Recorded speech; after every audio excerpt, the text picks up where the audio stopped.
मेरा आप सभी को नमस्कार। मैं इतिका चौहान हिमाचल प्रदेश विश्वविद्यालय में लोक प्रशासन की पीएचडी शोधार्थी हूँ और मैं दृष्टिबाधित हूँ। आजादी के आजादी के अमृत महोत्सव के उपलक्ष्य पर उमंग फाउंडेशन द्वारा मानवाधिकार संरक्षण पर साप्ताहिक परिचर्चाओं का आयोजन किया जा रहा है। इसी कड़ी में यह छठी साप्ताहिक परिचर्चा है।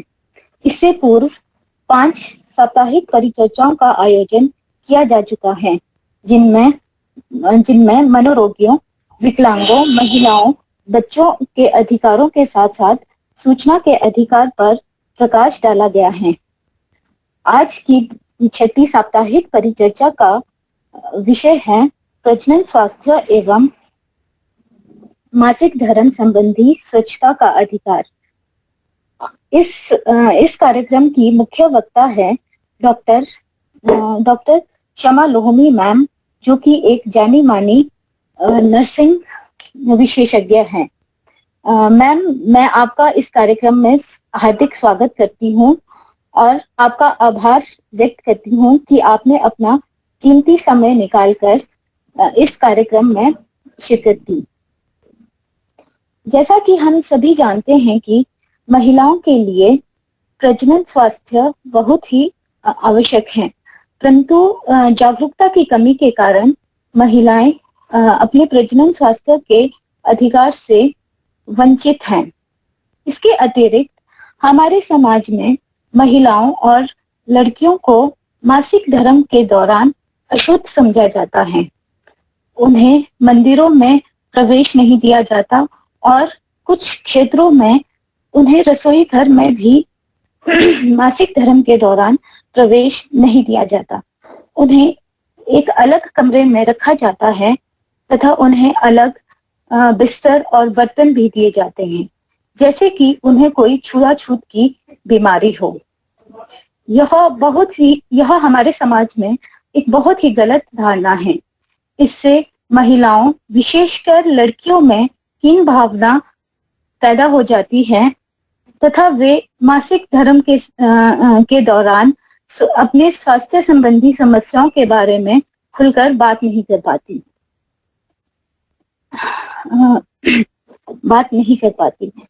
अब मैं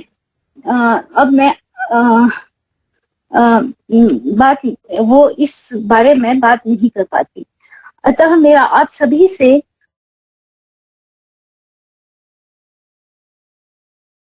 विषय के संबंध में लोहनी मैम द्वारा अवश्य दिए जाएंगे। इस कार्यक्रम के अंत में अवश्य दिए जाएंगे। अब मैं शगुन चौहान जी से आग्रह करती हूँ कि वे डॉक्टर शमा लोहमी मैम का संक्षिप्त परिचय देते हुए उनका स्वागत करें तथा इस कार्यक्रम में उपस्थित अन्य गणमान्य सदस्यों का भी स्वागत करें। शगुन चौहान जी हिमाचल प्रदेश विश्वविद्यालय में एमए पॉलिटिकल साइंस की छात्रा हैं और ये एक दृष्टिबाधित छात्रा हैं। जी शगुन जी। धन्यवाद इतिका जी।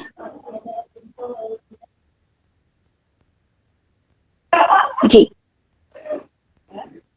आजादी के अमृत महोत्सव पर उमंग फाउंडेशन द्वारा करवाए जा रहे मानवाधिकार संरक्षण पर साप्ताहिक परिचर्चा भाग 6 के अंतर्गत विषय प्रजनन स्वास्थ्य एवं मासिक धर्म संबंधित स्वच्छता का अधिकार की मुख्य वक्ता डॉक्टर शमा लोहमी जी का मैं तहे दिल से स्वागत करती हूँ। आप जानी मानी नर्सिंग विशेषज्ञ हैं।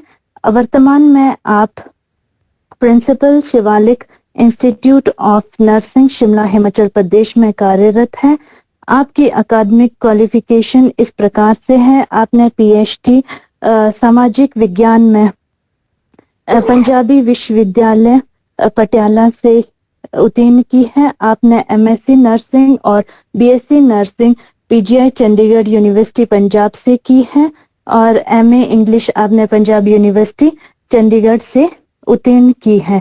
36 वर्ष से अधिक के आपके लंबे पेशेवर करियर के दौरान आपने अनेक प्रतिष्ठित नर्सिंग संस्थानों में प्रिंसिपल और लेक्चरर के स्थान पर लेक्चरर और विभिन्न प्रशासनिक और शिक्षण पदों पर कार्य किया है।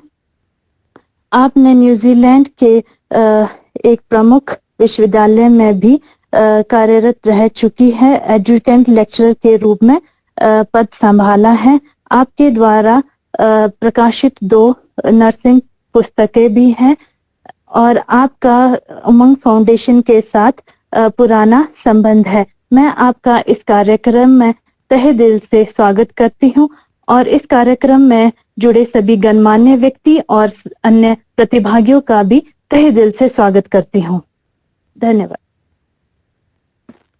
जी धन्यवाद शगुन जी। अब मैं विषय परिवर्तन हेतु प्रोफेसर अजय श्रीवास्तव सर से आग्रह करती हूँ कि वे इस कार्यक्रम को आगे बढ़ाएं। आप हिमाचल प्रदेश विश्वविद्यालय में पत्रकारिता विभाग में प्रोफेसर हैं तथा विकलांगता के नोडल अधिकारी हैं। इसके अतिरिक्त अजय श्रीवास्तव सर उमंग फाउंडेशन के अध्यक्ष भी हैं। जी सर। धन्यवाद इतिका और शगुन। मैं बहुत आभारी हूं डॉक्टर शमा लोमी जी का, क्योंकि इनका सहयोग हमें हमेशा से मिलता रहा है। पहले भी हमारे कई कार्यक्रमों में इस विषय के अलावा भी ये इन्होंने अपनी सहभागिता की है। आज के इस कार्यक्रम में जितने हमारे प्रतिभागी जुड़े हैं उन सभी को मैं बड़ा धन्यवाद करता हूं, क्योंकि ये सारे जो खास करके जो हमारे यूथ हैं ये एक टॉर्च बियरर हैं, ये मशाल वाहक हैं। और ये जो पुरानी हमारी सोच है, सड़ी गली सोच है जिसमें ह्यूमन राइट्स के लिए कोई जगह नहीं होती है, उसको बदलने के लिए हमारा छोटा सा विनम्र प्रयास है, जिसमें हमारे युवा, चाहे वो हमारे असिस्टेंट प्रोफेसर हैं, इसमें डॉक्टर रीता भी दिख रही हैं मुझे, और भी कई असिस्टेंट प्रोफेसर हैं, कितने हमारे जो है रिसर्च स्कॉलर हैं, मीनू चंदेल हैं जो कि यहाँ कंप्यूटर साइंस में जो है पीएचडी स्कॉलर हैं, she is also a person with disability. और भी कई लोग हैं, छत्तीसगढ़ से नेहल जुड़ी हुई हैं, काफी लोग जुड़े हैं। तो मैं उन सबका भी आभार जताता हूं कि ये कार्यक्रम सिर्फ कार्यक्रम के लिए नहीं है, ये समाज में एक सार्थक सकारात्मक बदलाव लाने का एक हमारा छोटा सा एक प्रयास है। अपने अपने क्षेत्रों में आप लोग इस मशाल को और आगे बढ़ा सकते हैं। अब मैं मुख्य मुद्दे की पर आता हूं, क्योंकि समय हमारे पास कम है और हमारे जो विद्वान आज की हमारी मेन स्पीकर हैं उनको हम जो है ज्यादा सुनना चाहेंगे।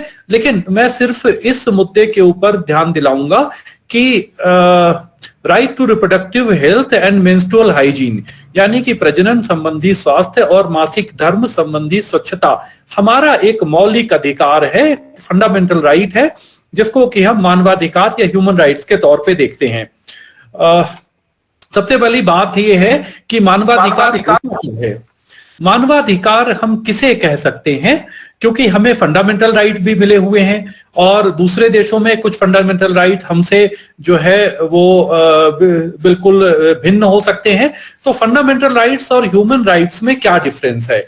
फंडामेंटल राइट्स जो जिसको हम मौलिक अधिकार कहते हैं, वो मौलिक अधिकार किसी भी देश का संविधान उन लोगों को देता है जो उनके नागरिक होते हैं, और जो बाहर से आए हुए नागरिक होते हैं उनको बहुत सीमित मात्रा में मौलिक अधिकार उनके पास होते हैं। लेकिन जिसको हम मानवाधिकार कहते हैं या ह्यूमन राइट्स हम जिसको कहते हैं, उसमें नागरिकता, जाति, भाषा, प्रांत, मजहब, लिंग और नस्ल और रंग, इस सब से ऊपर उठकर मानव मात्र होने के नाते से हमें जो अधिकार मिलते हैं उसको हम ह्यूमन राइट्स कहते हैं।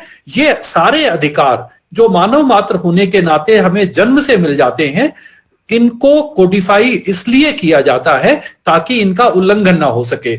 हमारे लिए बड़ी एक दिलचस्प बात यह है कि हमारे संविधान में ह्यूमन राइट्स का कहीं पर भी कोई जिक्र नहीं आया है।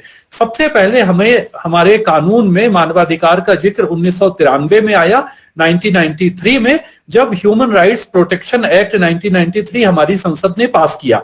तो मानवाधिकार से हमारा औपचारिक परिचय, कॉन्स्टिट्यूशनल परिचय तो नहीं हुआ था हमारा, लेकिन कानूनी परिचय हमारा 1993 में हो गया।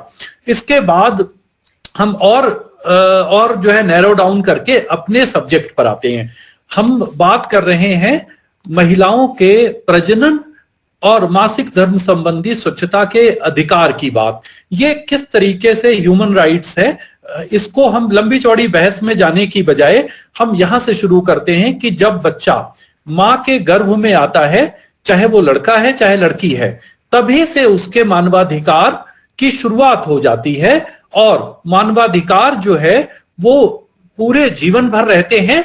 उसमें राष्ट्रीयता, कानून, जाति, भाषा, लिंग, संविधान कोई दायरे में नहीं आते हैं। ये उनसे ऊपर की बात है। अगर हमारा संविधान भी ह्यूमन राइट्स को कहीं पर वायलेट करता है, तो अंतरराष्ट्रीय स्तर पर जो हमने संधियां की हैं, जो जिन कन्वेंशंस का हम पार्ट हैं, उन कन्वेंशंस को हम बाई कोर्ट के थ्रू उनको हम यहां लागू करा सकते हैं। तो ये हमारे लिए बहुत एक समझने की बात है कि हमारे अधिकार जन्म से पहले शुरू हो जाते हैं, ह्यूमन राइट्स पूरे जीवन भर रहते हैं, और कुछ अधिकार हमारे मृत्यु के बाद भी ह्यूमन राइट्स समाप्त नहीं होते हैं। जैसा कि हमने अभी पिछले साल देखा था, एक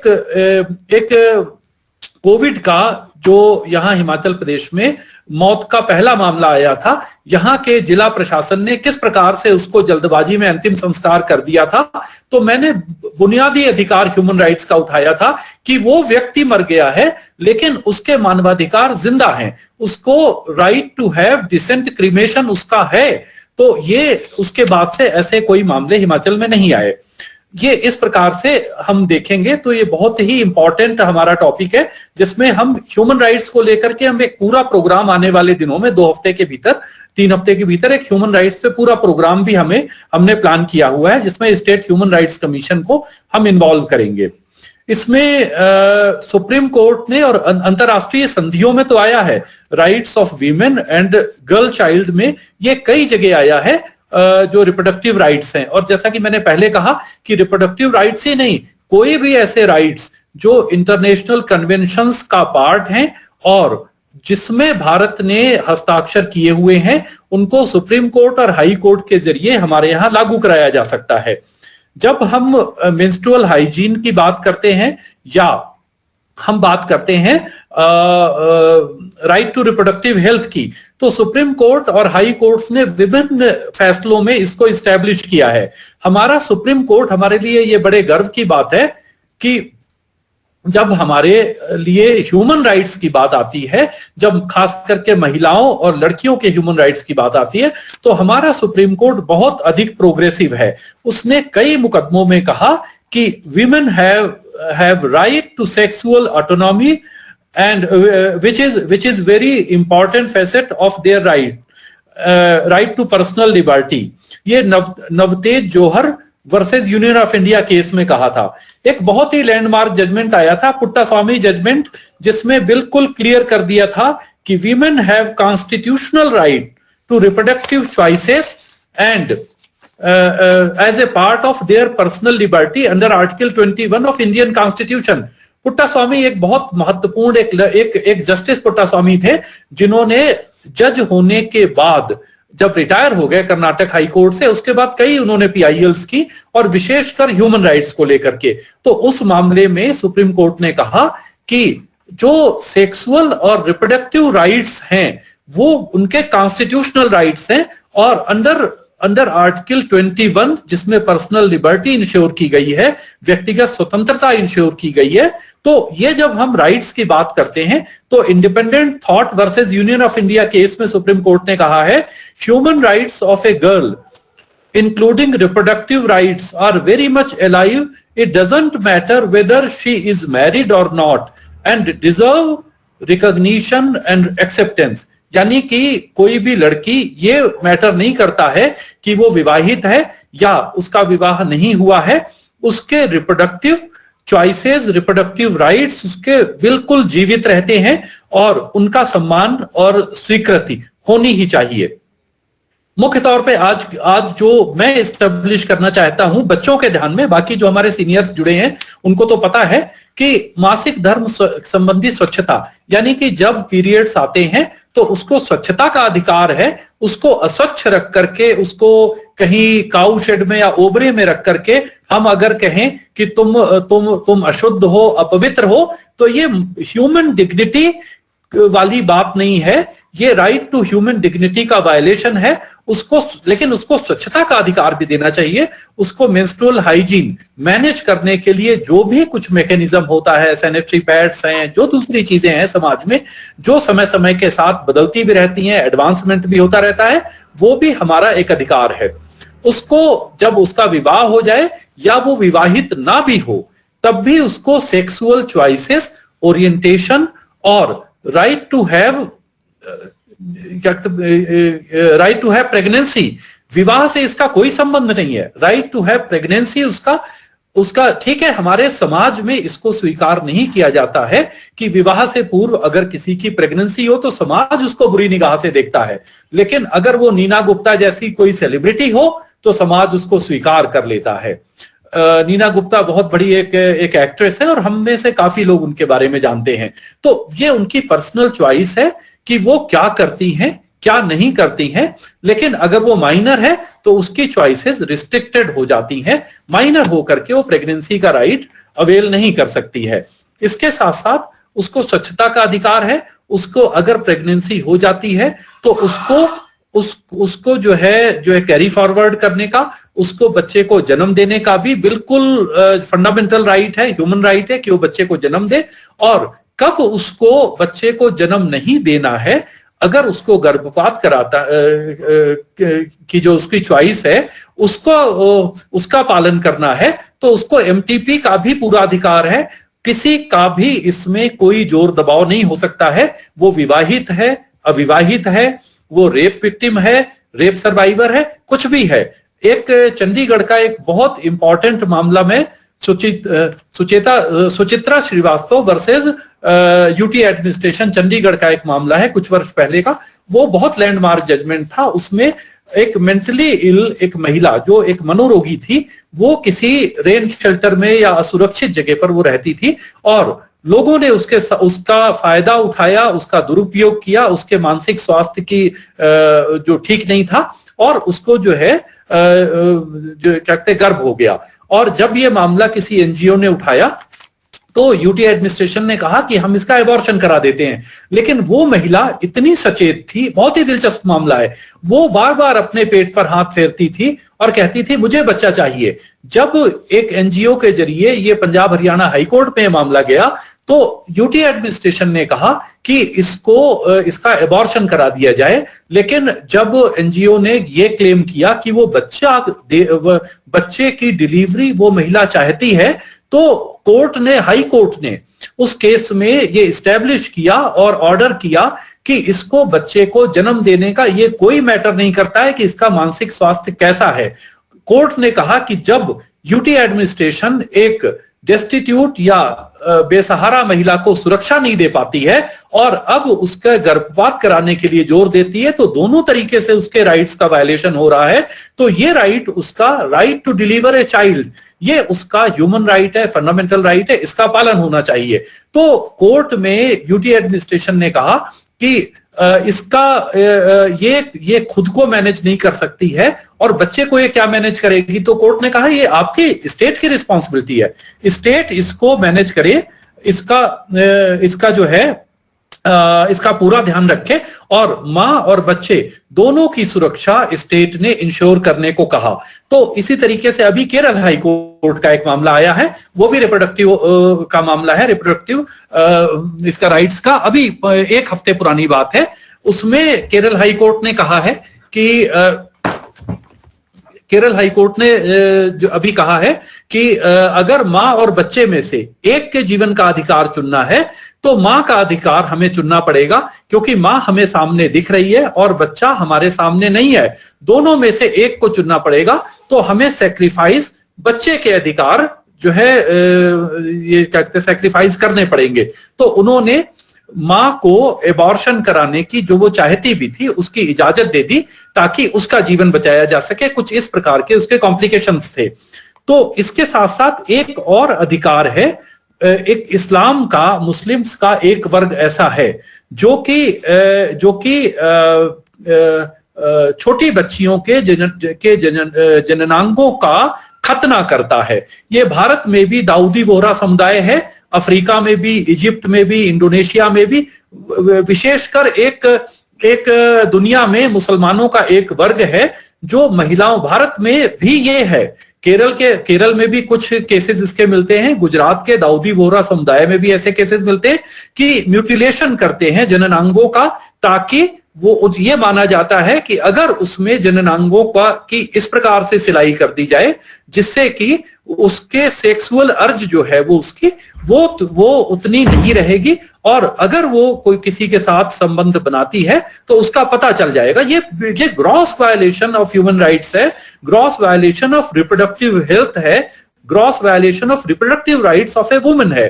तो ये इससे भी सुरक्षा का अधिकार हमारे सुप्रीम कोर्ट ने दिया है। जैसा कि मैंने कहा, गर्भधारण और गर्भपात का अधिकार, इस प्रकार से ये मौलिक अधिकार, ये हमारे सारे जितने अधिकार हैं जिनको हम ह्यूमन राइट्स कहते हैं, ये सुप्रीम कोर्ट और हाई कोर्ट या अंतर्राष्ट्रीय जो हमारे कन्वेंशंस हैं उससे निकल करके भारत में इनका विस्तार हुआ है। और जब सुप्रीम कोर्ट किसी मामले में कोई जजमेंट दे देता है और वो हमारे फंडामेंटल राइट का हिस्सा नहीं भी होता है तो वो हमारा फंडामेंटल राइट बन जाता है। अभी एक देखिए, हम कई मामलों में पश्चिमी देशों से भी आगे हैं। एक अभी कुछ साल पहले का, डॉक्टर शमा लोमी जी के ध्यान में होगा, आयरलैंड का एक मामला आया था। आयरलैंड में चर्च जो है, चर्च यानी कि जो क्रिश्चियन रिलीजियस अथॉरिटी है, चर्च जिसके हेड जो है रोमन कैथोलिक के पोप होते हैं, ये लोग गर्भपात को मान्यता नहीं देते हैं चाहे किसी की जान भी चली जाए। ये चर्च भी human rights violation of women को, महिलाओं के मानवाधिकार को बढ़ावा देने की बजाय उसको जो है दबाता है। तो वो भारतीय महिला डेंटिस्ट थी एक, जिनको की जब प्रेगनेंसी थी और उसमें कुछ काफी सीरियस कॉम्प्लिकेशन आ गई और उनको जो है तुरंत ही मेडिकल टर्मिनेशन ऑफ प्रेगनेंसी यानी एमटीपी की जो है जरूरत थी, लेकिन वहां के कानून ने उसको इजाजत नहीं दी। हॉस्पिटल में वो जो है तड़पती रही और अंततः उनकी मौत हो गई। ये पूरी दुनिया में इसकी निंदा हुई। यूएन के सेक्रेटरी जनरल जो उस समय थे उन्होंने इसकी निंदा की और भारत सरकार ने भी निंदा की। और चर्च का मतलब हमारे कुछ बच्चे नहीं समझते होंगे, चर्च कोई बिल्डिंग नहीं होती है, चर्च एक रिलीजियस क्रिश्चियन अथॉरिटी को हम कहते हैं।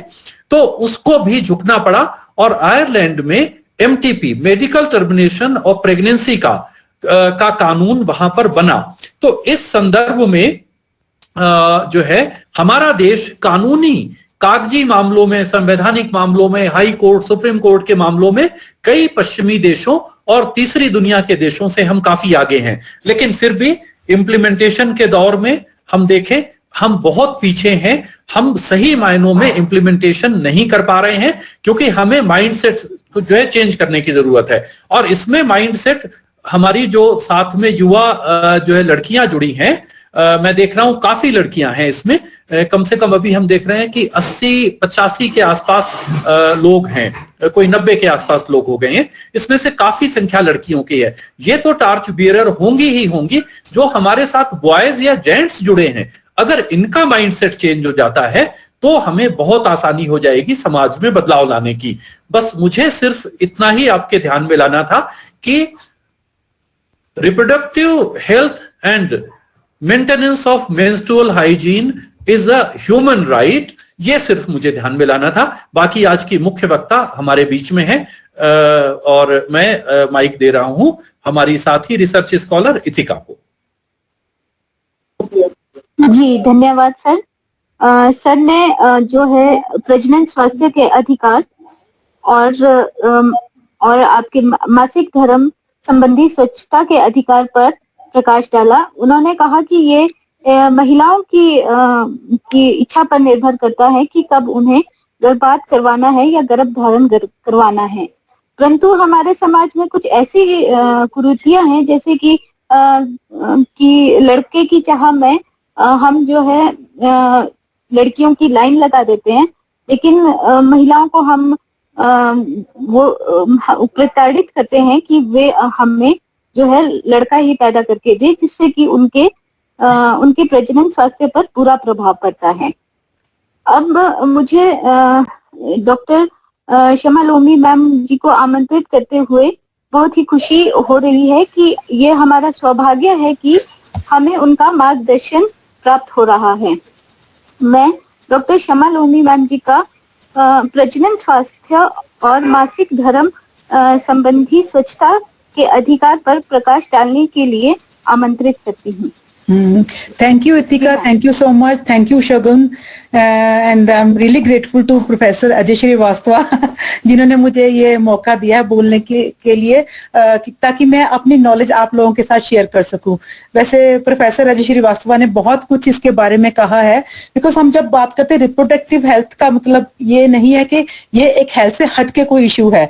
जब हम हेल्थ की बात करते हैं तो सबसे इंपॉर्टेंट बात हमें ये याद रखनी है कि हेल्थ का मतलब ये नहीं होता मेयरली एब्सेंस ऑफ डिजीज। अगर कोई इंसान ऐसा है वो ये बोलता है मुझे कोई बीमारी नहीं है, इसका मतलब ये नहीं है वो पूर्ण रूप से स्वस्थ है। मेन है कि हेल्दी पर्सन का मतलब है physical, mental, social and spiritually healthy होना।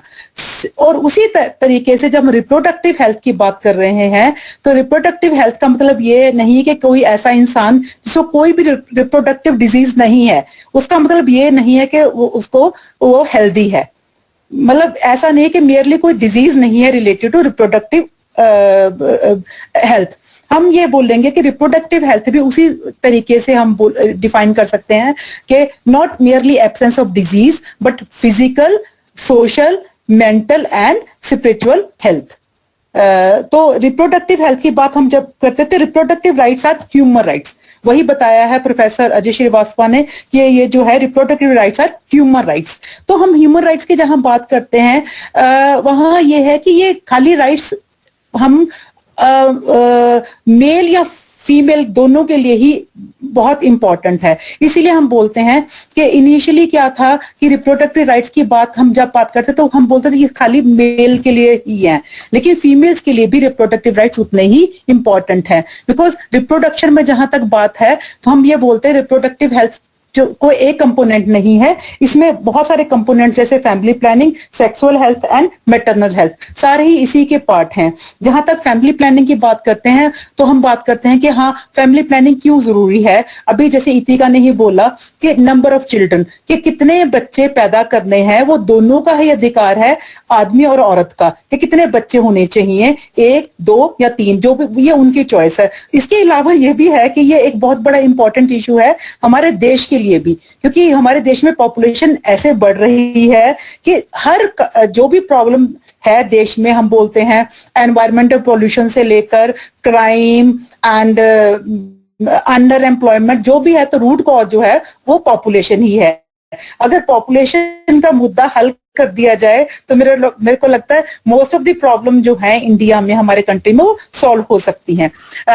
तो हम ये बोलते हैं राइट तो उनको है। इसके अलावा ये भी है, जैसे इतिका ने बहुत इंपॉर्टेंट बात कही कि सबसे है कि अभी तक ये है कि ये जो है सेक्सुअल प्रेफरेंसेस जो हैं ये हैं हर काफी लोगों को अभी तक ये है कि एक मेल चाइल्ड घर में जरूर होना चाहिए, चाहे उसके लिए कितने भी फीमेल लड़कियों को पैदा किया जाए। और वो लड़कियां का यह है कि कई बार ऐसा भी हो सकता है कि नंबर ऑफ चिल्ड्रन जो है वो बढ़ता जा रहा है, क्योंकि वो कहते हैं कि हाँ जब तक ये मेल चाइल्ड नहीं होता तब तक आप बच्चे पैदा करते चाहिए, वो अलग इशू है। इसके अलावा और भी जो है सोशल प्रॉब्लम वो है कि female infanticide and female foeticide, वो उससे भी ज्यादा भयंकर है। उसमें यह है कि बच्ची को पैदा ही ना होने दिया जाए, लड़कियों को इस दुनिया में आने का अधिकार से ही वंचित कर दिया जाए। तो उसके लिए बहुत चीजें की जाती हैं कि पहले ही प्रेगनेंसी के दौरान ही टेस्ट किए जाते हैं जिससे पता लगे कि ये आने वाला बच्चा मेल है या फीमेल है। तो अगर ये टेस्ट किया जाए उस पे ऐसा नहीं कि एक तो सबसे बड़ी बात है कि उसमें फीमेल का डिसीजन नहीं लिया जाता, पूरी फैमिली है कि हाँ जी फैमिली ने डिसाइड कर लिया कि वो बच्चा फीमेल चाइल्ड नहीं होने देंगे, इसीलिए एडवांस स्टेज में भी उसको अबॉर्शन के लिए फोर्स किया जाता है। इसके अलावा ये है कि इन्फेंटिसाइड, अगर लड़की पैदा हो गई, अभी भी राजस्थान, पंजाब, हरियाणा में ये कॉमन प्रैक्टिस है कि अगर लड़की पैदा हो गई तो उसको जिंदा रहने का अधिकार नहीं है। मुझे एक बहुत अच्छी एक बात याद आती है जो मेरी फ्रेंड ने बताई मुझे कि उसकी बुआ जी थे जो पंजाब में रहते थे, तो उनके लड़के को कुछ मेंटल प्रॉब्लम हो गई और वो लड़का अक्सर घर से भाग जाया करता था। तो मैं उसको पूछती थी कि इसका क्या इलाज नहीं करवाया, तो उसने मुझे बहुत अच्छी बात की कि शायद भगवान ने इसे बदल लिया, कि उनकी बुआ जी की 2 लड़कियां हुई थी उससे लड़के से पहले, उन दोनों लड़कियों को ही उन्होंने मारकर दबा दिया था, उसके बाद यह तीसरा लड़का पैदा हुआ। तो हम ये बोलते हैं कि जस्टिस तो भगवान के घर में भी होता है। तो ये फीमेल इन्फेंटिसाइड और फीमेल फिटिसाइड जो है अभी भी भारत में बहुत ज्यादा प्रैक्टिस में है। लेकिन जैसे हम रिप्रोडक्टिव हेल्थ की बात करते हैं और हम साथ साथ में मासिक धर्म संबंधी स्वच्छता का अधिकार भी हम बोलते हैं कि लड़कियों को होना जरूरी है। तो हम ये बोलते हैं कि फैमिली प्लानिंग जैसे बहुत इंपॉर्टेंट मुद्दा है, जबकि हम बोलते हैं कि जब ये इंप्लीमेंट हुआ इंदिरा गांधी के समय में तो इसका बहुत नेगेटिव इम्पैक्ट भी हुआ, क्योंकि हालांकि वो मुद्दा बहुत इंपॉर्टेंट था, लेकिन ये था कि हाँ इस तरीके से उसको इम्प्लीमेंट किया गया कि उसका बहुत ज्यादा नेगेटिव इम्पैक्ट हुआ एंड लोगों का एटीट्यूड जो है फैमिली प्लानिंग के लिए बहुत ज्यादा नेगेटिव हो गया। उनको लगा कि गवर्नमेंट हमारे ऊपर जबरदस्ती ये थोप रही है to limit the number of children, जबकि आजकल जो है अवेयरनेस इतनी ज्यादा हो गई कि लोग खुद ही चाहते हैं कि 1 या 2 से ज्यादा बच्चे नहीं होने चाहिए, क्योंकि हमेशा तक अगर 1 या 2 बच्चे हैं हम उनको अच्छी एजुकेशन दे सकते हैं, उनको अच्छा लाइफस्टाइल दे सकते हैं, उनकी जो जरूरतें हैं वो पूरी कर सकते हैं। तो ये अब ये अवेयरनेस हो गई, लेकिन वो अवेयरनेस जो है वो अभी भी हम ये बोलते हैं कि वो कुछ ही लोगों तक लिमिटेड है, सब लोगों में अभी भी वो अवेयरनेस नहीं है। हम कभी भी जाते हैं बस स्टैंड या कहीं गाड़ी रोकते हैं तो वहां देखते हैं कि छोटी छोटी लड़कियां, एक बच्चा गोद में है, प्रेग्नेंट है, 2 बच्चे उंगली में लगाए चले हुए हैं, क्या उनको अधिकार नहीं है? उनको भी फैमिली प्लानिंग अडॉप्ट करने का उतना ही अधिकार है। तो हम ये बोलेंगे कि अगर फैमिली प्लानिंग का अधिकार भी है सबको तो वो लिमिटेड है, क्योंकि क्या है, या तो एक्सेसिबिलिटी नहीं है या अवेयरनेस नहीं है या उसके लिए नेगेटिव एटीट्यूड लोगों का है। तो हम ये बोलेंगे कि दूसरा सेक्सुअल हेल्थ की बात कर रहे हैं कि ये मुद्दा जो है इतना स्टिग्मा इसके साथ जुड़ा हुआ है कि हम इसके बारे में ओपनली बात नहीं कर सकते। और स्पेशली हम जब सेक्सुअल हेल्थ की बात करते हैं तो छुप छुप के या कानाफूसी से ही बातें की जाती हैं। तो हम ये बोलते हैं, अगर हम सेक्स एजुकेशन की बात भी करते हैं बच्चों के लिए, बिकॉज जब हम रिप्रोडक्टिव हेल्थ की बात करते हैं तो हम ये, जैसे प्रोफेसर अजय श्रीवास्तव ने बताया कि वो जन्म से शुरू हो जाता है टिल द एंड। हम जब यंग एज से लेके बुढ़ापे तक जो है रिप्रोडक्टिव हेल्थ जो है वो हमारा राइट है, और उसका हमें अपनी रिप्रोडक्टिव हेल्थ के बारे में ध्यान रखना है। तो जैसे हम बोलते हैं बच्चा पैदा होता है, चाहे वो लड़का हो या लड़की हो, हमें ये पता है कि लड़का भी जब पैदा होता है तो उसमें भी रिप्रोडक्टिव ऑर्गन्स होते हैं। सिमिलरली लड़कियां जब पैदा होती हैं उनमें भी ओवरीज और यूट्रस जो है प्रेजेंट होता है। तो इसलिए जो है ये रिप्रोडक्टिव हेल्थ की बात करते हैं, हम बोलते हैं जन्म से शुरू हो जाती है, लेकिन ज्यादा इंपॉर्टेंस हम देते हैं एडोलेसेंट में। एडोलेसेंट एज है 10 से लेकर 19 साल तक। तो सर हम बोलते हैं कि ये बहुत इंपॉर्टेंट है, बिकॉज ये ऐसी उम्र है जहां पे इनमें जानकारी होनी चाहिए अबाउट रिप्रोडक्टिव हेल्थ। और जहां हम सेक्सुअल हेल्थ की बात भी करते हैं वहां भी है कि ऑल ऑफ सडन ये चैप्टर हम खोल नहीं सकते कि हाँ जी बच्चा 10 साल का हुआ हम उसको सेक्स एजुकेशन दे दें और या एक बार हम सेक्स के बारे में उससे बात कर ले। ये हम बोलते हैं कि ये मुद्दा है ऑन गोइंग, हमने एक बार शुरू करें और इसको कंटिन्यूटी में रखें। तो ये जो है ये रिप्रोडक्टिव हेल्थ की बात हम एडोलेसेंट अगर 10 साल के बच्चे से शुरू करते हैं तो ये तब तक कंटिन्यू रहेगा जब तक इंसान जो है जीवित रहता है। तो इसके अलावा मैटरनल हेल्थ की बात करते हैं, हम बोलते हैं कि ये भी एक पार्ट है रिप्रोडक्टिव हेल्थ का। अभी तक भी ये है कि हम ये बोल सकते हैं maternal health, maternal mortality rate और मैटरनल मॉर्बिडिटी इतना ज्यादा हाई है। मैटरनल मॉर्बिडिटी का मतलब यह है कि रिप्रोडक्टिव हेल्थ रिलेटेड सिकनेसेस जो होती हैं उनका रेट बहुत ज्यादा है। और similarly maternal mortality, reproductive health से रिलेटेड डेथ जो होती हैं उनका रेट बहुत ज्यादा है। और 25% ऐसी है जिनको हम प्रिवेंट कर सकते हैं, वो प्रिवेंटेबल कॉजेज हैं। तो वो मैटरनल हेल्थ की बात करें हम, तो अभी हम ये बोलते हैं कि हाँ, जैसे कि एक ये है प्रेगनेंसी के दौरान केयर की बात कर रहे हैं, तो क्या प्रेगनेंसी में ये अधिकार दिया जाता है कि वो एक ऐसे प्रोफेशनल पर्सन को, स्किल्ड पर्सन को एक्सेस कर सके जिसमें वो उसको फील हो कि वो सेफ हाथों में है। ये हम मोस्टली जो डिलीवरीज होती हैं वो होम डिलीवरीज हैं। होम डिलीवरीज ये नहीं कि इंडिया में तो बहुत सालों से होती आ रही हैं, ट्रेडिशनल बर्थ अटेंडेंट जो है वो डिलीवरीज कंडक्ट करती थी। और लेकिन ये अभी भी फॉरेन कंट्रीज में, अगर हम वेस्टर्न कंट्रीज में जाएं जो बहुत एडवांस कंट्रीज हैं, वहां पर भी अभी होम डिलीवरीज बहुत कॉमन है। लेकिन फर्क सिर्फ यही है कि होम डिलीवरीज जो है वहां पे कंडक्ट की जाती है स्किल्ड पर्सन के द्वारा और पूरी सेफ्टी से, और ताकि इन्फेक्शन का रेट भी बिल्कुल ना हो, बच्चा भी सेफ हो और माँ भी सेफ हो, ताकि जो डेथ्स हैं मैटरनल कॉजेज से वो प्रिवेंट की जा सके। तो maintenance of women health during pregnancy and after child birth is very important. तो हम बोलते हैं कि हाँ, जैसे एंटीनेटल केयर है कि एटलीस्ट अभी जो गवर्नमेंट ने एमसीएच प्रोग्राम शुरू किया उसमें यह है कि जैसे ही लेडी प्रेग्नेंट होती है एटलीस्ट ड्यूरिंग द प्रेगनेंसी 3 बार उसको किसी स्किल्ड पर्सन को, किसी डॉक्टर को चेकअप करना चाहिए, किसी ट्रेन्ड मिडवाइफ को चेक करना चाहिए। इसके अलावा कि जहां तक प्रेफरेंस हो हॉस्पिटल डिलीवरी होनी चाहिए, क्योंकि इंडिया में अभी भी होम डिलीवरीज जो है सेफ नहीं है, क्योंकि most of the deliveries are conducted by unskilled person. अगर वो स्किल्ड पर्सन के द्वारा कंडक्ट की भी जाती हैं तो at least hygiene is not maintained, कि हाँ जी ग्लव्स पहने हैं, या जो कॉर्ड काटी जाती है क्या वो स्ट्राइल टेक्निक से काटी जाती है, क्या उसके बाद ब्लीडिंग को रोकने का कोई तरीका है, क्योंकि काफी डेथ्स इसी वजह से हो जाती है कि डिलीवरी के बाद एक्सेसिव ब्लीडिंग हो गई, इस वजह से मदर की डेथ हो गई, या फिर कॉर्ड जो है काटी गई वो स्ट्राइल टेक्निक से नहीं काटी गई और बच्चे को जो है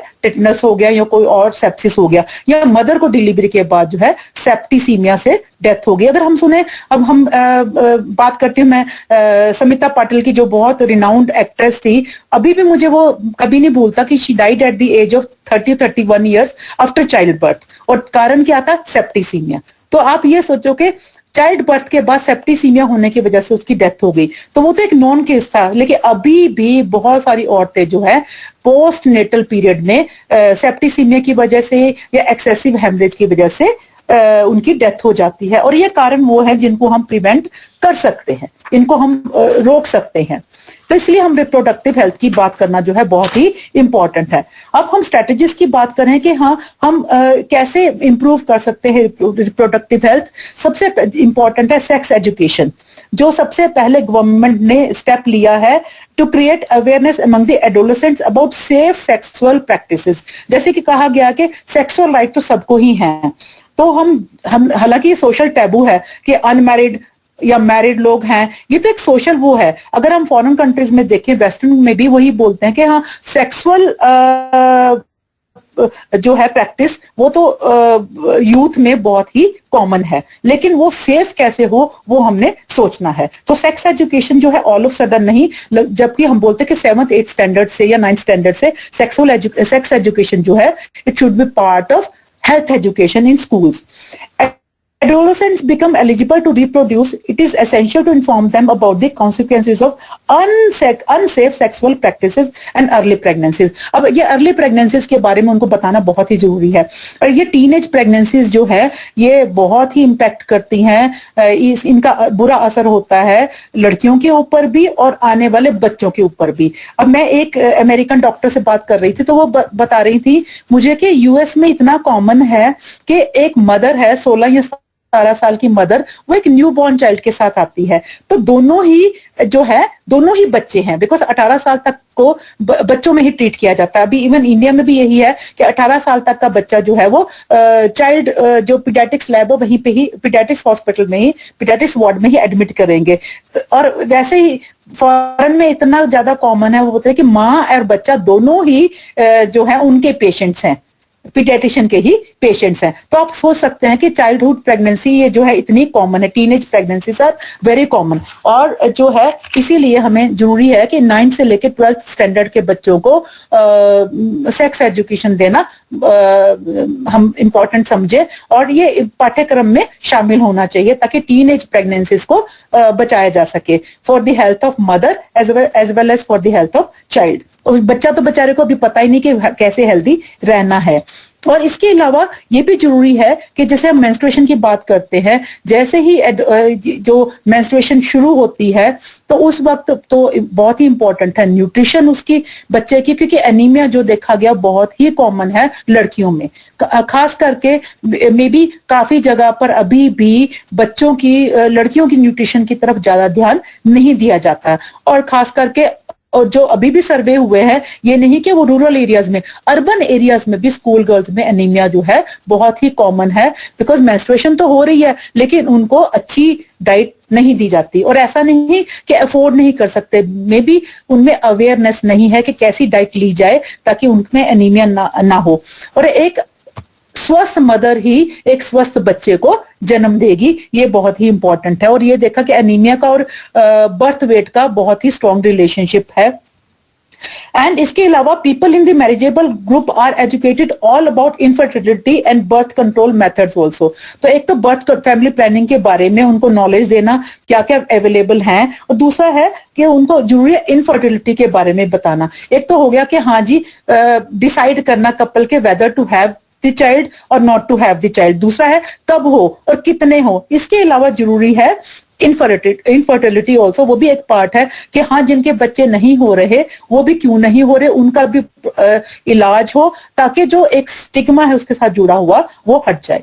अब हम जैसे बात कर रहे हैं कि हम रिप्रोडक्टिव हेल्थ के बारे में ज्यादा बात क्यों नहीं करते हम, क्योंकि इसके साथ एक बहुत ही स्टिग्मा जुड़ा हुआ कि हम ओपनली इसके बारे में बात नहीं कर सकते, हमारी सोसाइटी ही ऐसी है। और ये खाली हमारी सोसाइटी ही ऐसी नहीं है, पूरे वर्ल्ड में मोस्ट ऑफ द सोसाइटीज जो ऐसी ही है। जैसे इन्होंने बताया कि फीमेल जेनिटल म्यूटिलेशन बहुत कॉमन है कुछ कंट्रीज में, और वो 15 साल की उम्र से पहले ही लड़कियों के जेनिटल ऑर्गन्स को, एक्सटर्नल ऑर्गन्स को काट दिया जाता है ताकि वो जो है सेक्सुअल लाइफ को एंजॉय ना कर पाए और ताकि वो अट्रैक्ट हो ही ना मेल की तरफ से। तो ये तो बहुत ही कॉमन है। इसके अलावा जो है मेंस्ट्रुअल हाइजीन के बारे में जब हम बात करें तो मेंस्ट्रुएशन एक कॉमन चीज है और हर लड़की को एक एज में शुरू होती, मिनार्की बोलते हैं हम उसको, जो कि प्यूबर्टी की एज में शुरू हो जाती है। लेकिन उसके साथ इस सबसे बड़ी ये मैंने जो प्रॉब्लम देखती हूँ वो ये है कि लड़कियां ओपनली उसके बारे में बात नहीं कर सकती।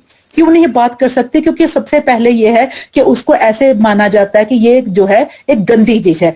आप ये सोचें कि जिस चीज से एक बच्चे का जन्म होता है, जिसको इतना पवित्र मानते हैं, बच्चे का आगमन एक परिवार के लिए कितनी शुभ समाचार होता है और लोग कितने खुश होते हैं। और एक बच्चे के साथ कौन नहीं खेलना चाहता? जैसे बच्चा पैदा होता है तो हमारे घर में लोग क्यों आते हैं कि बच्चे को देख सके, क्योंकि बच्चा हर एक को इतना अट्रैक्ट करता है, वो इनोसेंस, वो मतलब भोलापन बच्चे का। और मैं ये बोलती हूँ कि हम बच्चे की केयर करते हैं और बच्चा होने से जो खुशी हमें मिलती है उसका कोई हिसाब है ही नहीं है।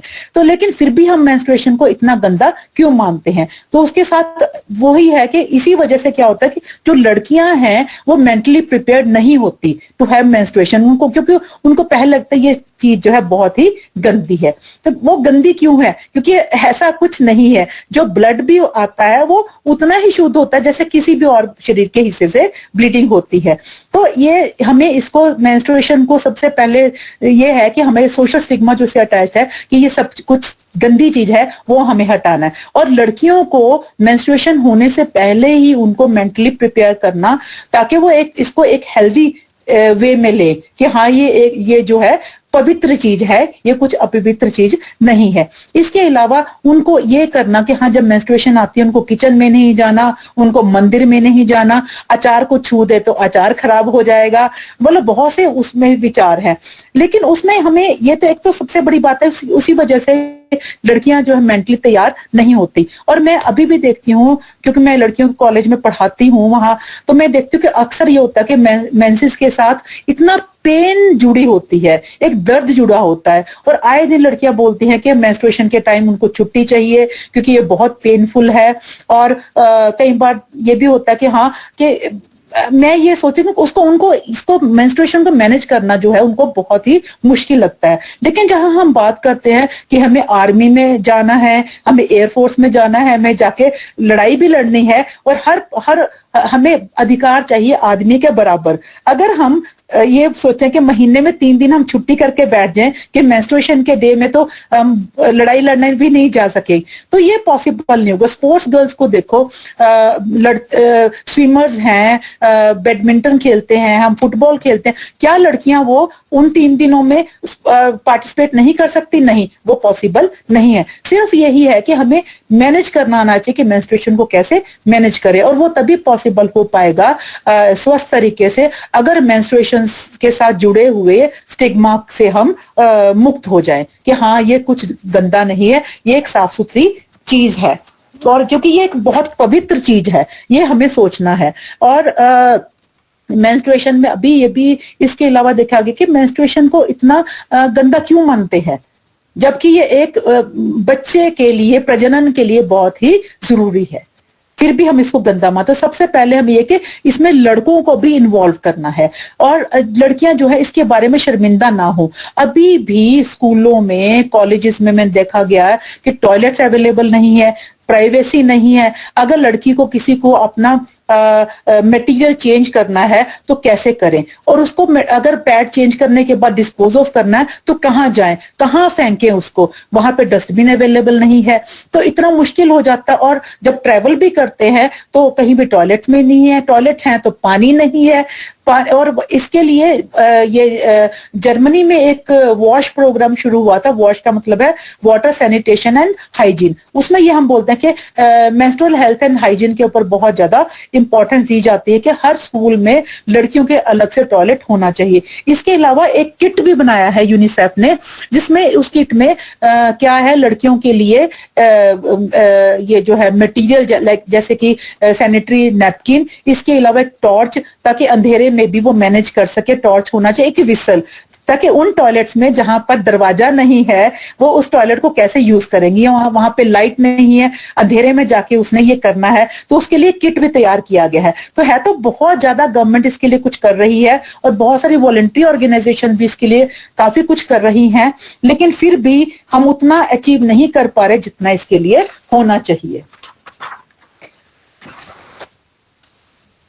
हम जहां सेक्सुअल एंड रिप्रोडक्टिव हेल्थ की बात कर रहे हैं तो मल्टीपल ह्यूमन राइट्स की भी इन्वॉल्व है, जैसे राइट टू लाइफ। जब राइट टू लाइफ की बात कर रही है तो लाइफ शुरू कहां से होती है? लाइफ तो शुरू होती है मेंस्ट्रुएशन से ही।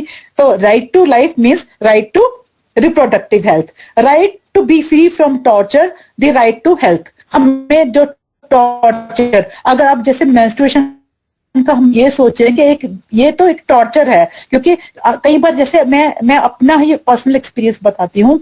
जब मेरे को पहली बार मेंस्ट्रुएशन हुआ, उन दिनों में मदर्स के साथ भी हम इतने ओपनली डिस्कस नहीं कर सकते, लेकिन अभी जैसे मैं अपनी बेटी के साथ डिस्कस करती हूँ तो हमें कोई ऐसी इनहिबिशन नहीं है, हम ओपनली। और मेरे को लगता है मैंने अपनी बेटी को मेंस्ट्रुएशन होने से पहले ही इस चीज के लिए तैयार कर दिया था, लेकिन मेरे वक्त में वो नहीं था। और जब मैंने किसी से पूछा, अपनी फ्रेंड से, कि मुझे ऐसे ऐसे पीरियड्स आए हैं, तो उसने बताया कि हर महीने आएंगे। तो मेरे को इतना शॉकिंग लगा, हर महीने। मैंने तो सोचा था कि मेंस्ट्रुएशन हर 6 महीने बाद होगी, लेकिन मेरे को इतना ज्यादा स्ट्रेस हो गया। तो मैं ये सोच सकती हूँ कि लड़कियों को कितना स्ट्रेस होता है, ये सोच के अगर उनको मेंटली प्रिपेयर ना किया जाए कि हर महीने उसको मेंस्ट्रुएशन होनी है, तो इसको कैसे एक स्वस्थ तरीके से हम ले। जैसे हम राइट टू प्राइवेसी की बात करते हैं, तो इंडिया में तो प्राइवेसी की भी बड़ी मुश्किल है कि मेंस्ट्रुएशन आती है तो सबसे पूरा स्ट्रेस ये है कि अगर उसको 8 घंटे बाहर रहना है, कॉलेज में रहना है या स्कूल में रहना है या यूनिवर्सिटी में जाना, क्या वहां पे एक टॉयलेट है जहां पे वो जाके पैड चेंज कर सकती है, क्या वहां पे पानी है, क्या वहां पे रोशनी है। तो ये चीजें अभी भी इंडिया में ये है कि स्कूलों में काफी टाइम पे लड़कियां जो स्कूल मिस करती हैं उन 3-4 दिनों में, और अगर हम देखें वो 3-4 दिन में स्कूल मिस करती हैं बिकॉज क्या है, स्कूल में टॉयलेट नहीं है या फिर नैपकिन चेंज करने का मौका नहीं मिलेगा, टॉयलेट है तो दरवाजा नहीं है, और अगर दरवाजा भी है तो पानी नहीं है, और वहां पे डस्टबिन नहीं है जहां पे वो पैड चेंज कर सके, उसको डिस्पोज ऑफ कर सके।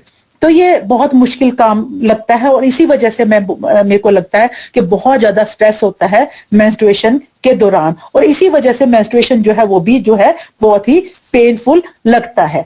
एंड इसके अलावा डिस्क्रिमिनेशन भी होता है, क्योंकि जब मेल के मन में ये आता है कि मेंस्ट्रुएशन जो है गंदी चीज है, तो नेचुरली हमें लगता है कहीं ना कहीं डिस्क्रिमिनेशन तो है ही है इसके बारे में। तो हम बोलते हैं ये इसके लिए डिस्क्रिमिनेशन जो है नहीं होनी चाहिए। डिस्क्रिमिनेशन तभी होगी क्योंकि हाँ, क्योंकि लड़कियां ये सोचती हैं कि हाँ ये जो है मेंस्ट्रुएशन जो है कुछ बहुत ही गंदी चीज है। तो इसी वजह से हम बोलते हैं सब ये इंपॉर्टेंट एस्पेक्ट है रिप्रोडक्टिव हेल्थ का। तो हमें यह है कि हमें अपना एटीट्यूड चेंज करना है, इसके लिए हमें इसको लेना कि ये जो है ये पॉजिटिव चीज है, क्योंकि ये एक पवित्र चीज है, ये अपवित्र चीज नहीं है। तो इसके अलावा हम जब राइट्स की बात कर रहे हैं रिप्रोडक्टिव हेल्थ की, तो हम बोलते हैं राइट्स की है कि एक तो यह है कि हमारी जो हम स्वास्थ्य सेवाओं की बात करते हैं, क्या वो हर महिला के लिए उपलब्ध है, क्या वो उनका नंबर एडिक्वेट है, क्या फिजिकली और इकोनॉमिकली वाइबल है वो, और क्या वो अवेलेबल है विदाउट डिस्क्रिमिनेशन, कि हम वो क्लास के बारे में, इकोनॉमी के बारे में, गरीब के लिए, अमीर के लिए, कि सबके लिए अवेलेबल है। इसके अलावा क्या उनकी क्वालिटी अच्छी है, ये भी एक क्वेश्चन है कि अगर अवेलेबल है तो उनकी क्वालिटी कैसी है। Sexual and reproductive health and rights जो है उसमें हम सबसे जरूरी है ensure quality sexual and reproductive health services. जो हेल्थ सर्विसेज अवेलेबल भी है उनकी अच्छी क्वालिटी होनी चाहिए, और वो नंबर भी एडिक्वेट उनका होना चाहिए। इसके अलावा कॉन्ट्रासेप्टिव सर्विसेज जो है बहुत जरूरी।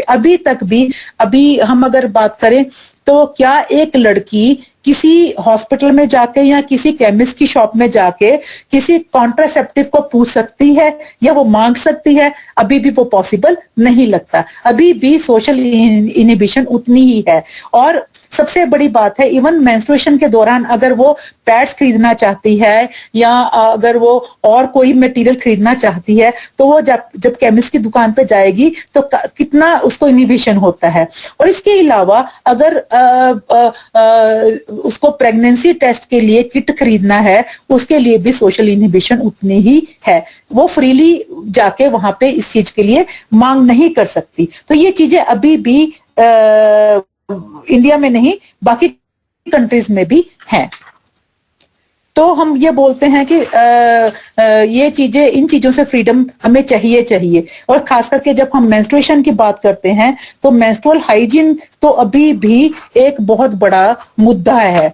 और अभी भी बहुत ज्यादा इन्फेक्शन के कॉजेज यही हैं कि मटेरियल अवेलेबल नहीं है, और अभी भी जो सस्ता, हालांकि बहुत सारी स्कीम्स इसके लिए चली हैं कि हाँ सस्ते पैड्स अवेलेबल हों, और स्कूल में अभी भी गवर्नमेंट ने बोला कि हाँ जो है मशीनें हों जिसमें कि पैसे डालें और पैड जो है अवेलेबल हो। इसके अलावा डिस्पोज ऑफ करने के लिए भी मशीन होनी चाहिए। इंसिनेटर है, मेंस्ट्रुअल जो पैड्स हैं उनको इंसिनेटर में डाला जाए, उसको दबा के वो पैड जो है वहां पे जल जाता है। तो उसके लिए भी ऐसा नहीं है कि उसको कागज की जरूरत है, या हर फीमेल टॉयलेट के बाहर ये चीजें अवेलेबल होनी चाहिए। एक मशीन जिसमें पैड्स अवेलेबल हो, एक मशीन जिसमें वो उसको डिस्पोज ऑफ कर सके। अब मेंस्ट्रुएशन की बात हम करें तो एक लड़की जो है इन एवरेज 7 साल जो है लाइफ के मेंस्ट्रुएशन में बिताती है। अगर हम ऐसे करें, जैसे हम बोलते हैं हर महीने 4 से 5 दिन, तो हर साल 60 दिन, तो ऐसे पूरे अगर हम काउंट करें तो 7 साल है जो मेंस्ट्रुएशन में बिताती है। लेकिन फिर भी इतने टैबूज एंड मिथ्स उसके साथ हैं। इसकी एक जैसे एक गंदा है, इसके अलावा मिसकंसेप्शन उसके साथ बहुत ज्यादा है कि ये खून गंदा है, ये और उस दौरान जो है ये लड़कियों को छूना नहीं चाहिए, वो गंदी होती हैं, एंड लैक ऑफ इंफॉर्मेशन भी है। इस वजह से ये भी है कि बहुत सारी लड़कियां जो हैं एक नॉर्मल चाइल्डहुड को मिस करती हैं, जो चाइल्डहुड एंजॉयबल होना चाहिए वो मिस करती हैं बिकॉज ऑफ दिस मिथ्स, कि उनको इंफॉर्मेशन नहीं होती इसके बारे में।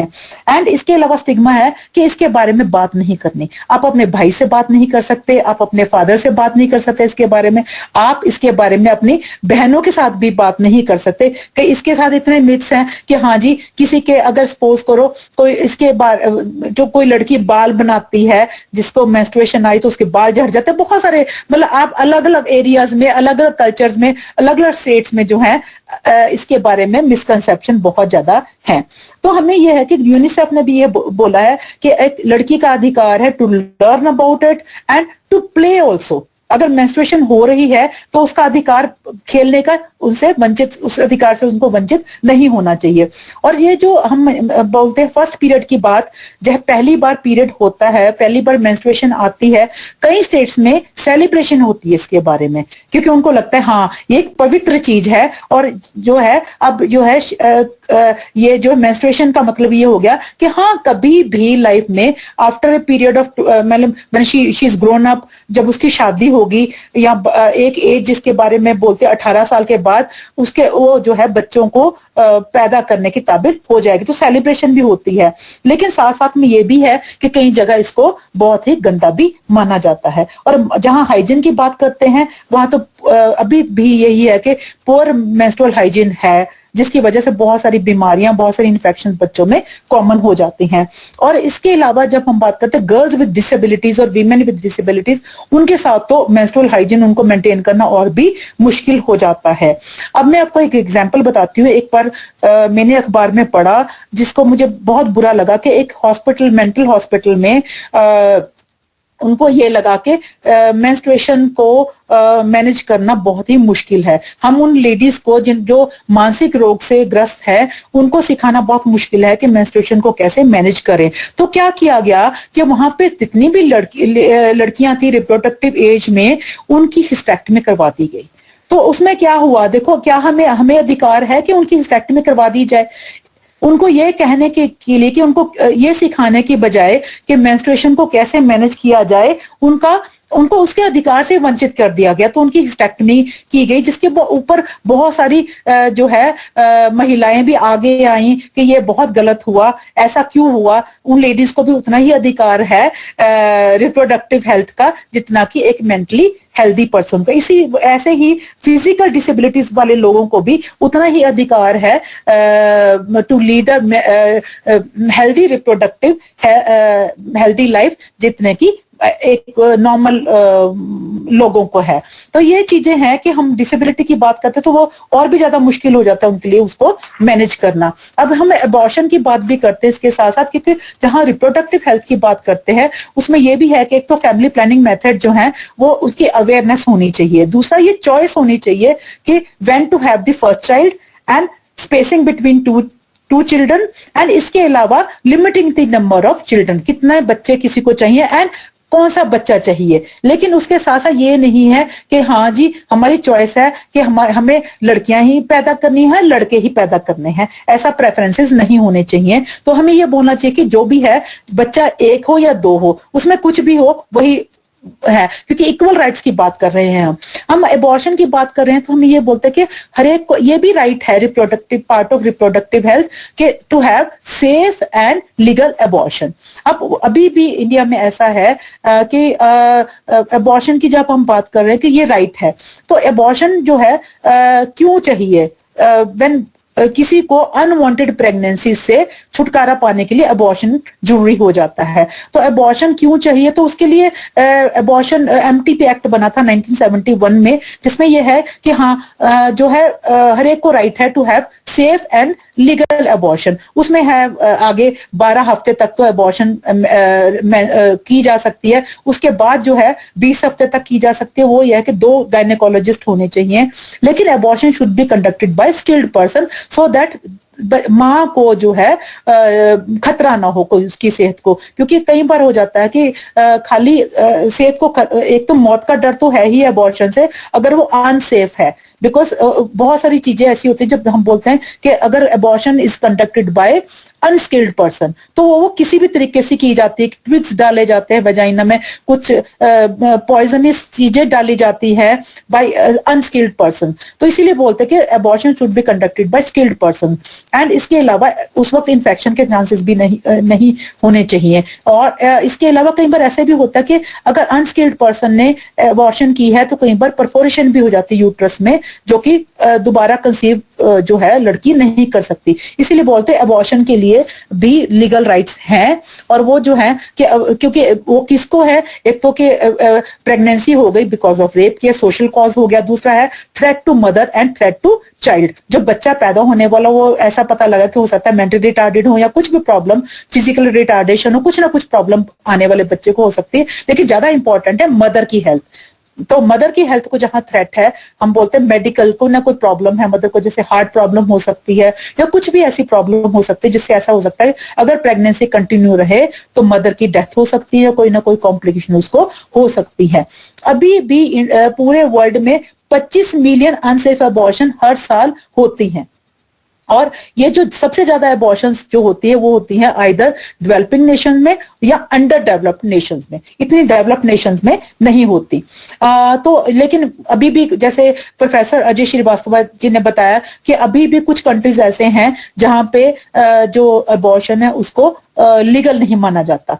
उसमें यह है कि हाँ, जो भी अनबॉर्न चाइल्ड है उसको इस दुनिया में आने का अधिकार पूरा है, चाहे वो मदर के लिए थ्रेट हो, लेकिन बच्चे को इस दुनिया में आने का अधिकार है एक बार जो मतलब हम बोलते हैं ये है अनबॉर्न चाइल्ड के राइट्स। लेकिन हम जहां बात करते हैं वहां ये भी है कि अनबॉर्न चाइल्ड के राइट्स अगर बात करते हो, फीमेल इन्फेंटिसाइड, फीमेल फिटिसाइड देखो कितनी प्रैक्टिस की जाती है, ताकि सेक्स, ये जो सेक्स डिटर्मिनेशन टेस्ट किए जाते हैं प्रेगनेंसी में टू फाइंड आउट अगर फीमेल है तो उसको प्रेगनेंसी को कंटिन्यू, और वो जो फोर्स किया जाता है।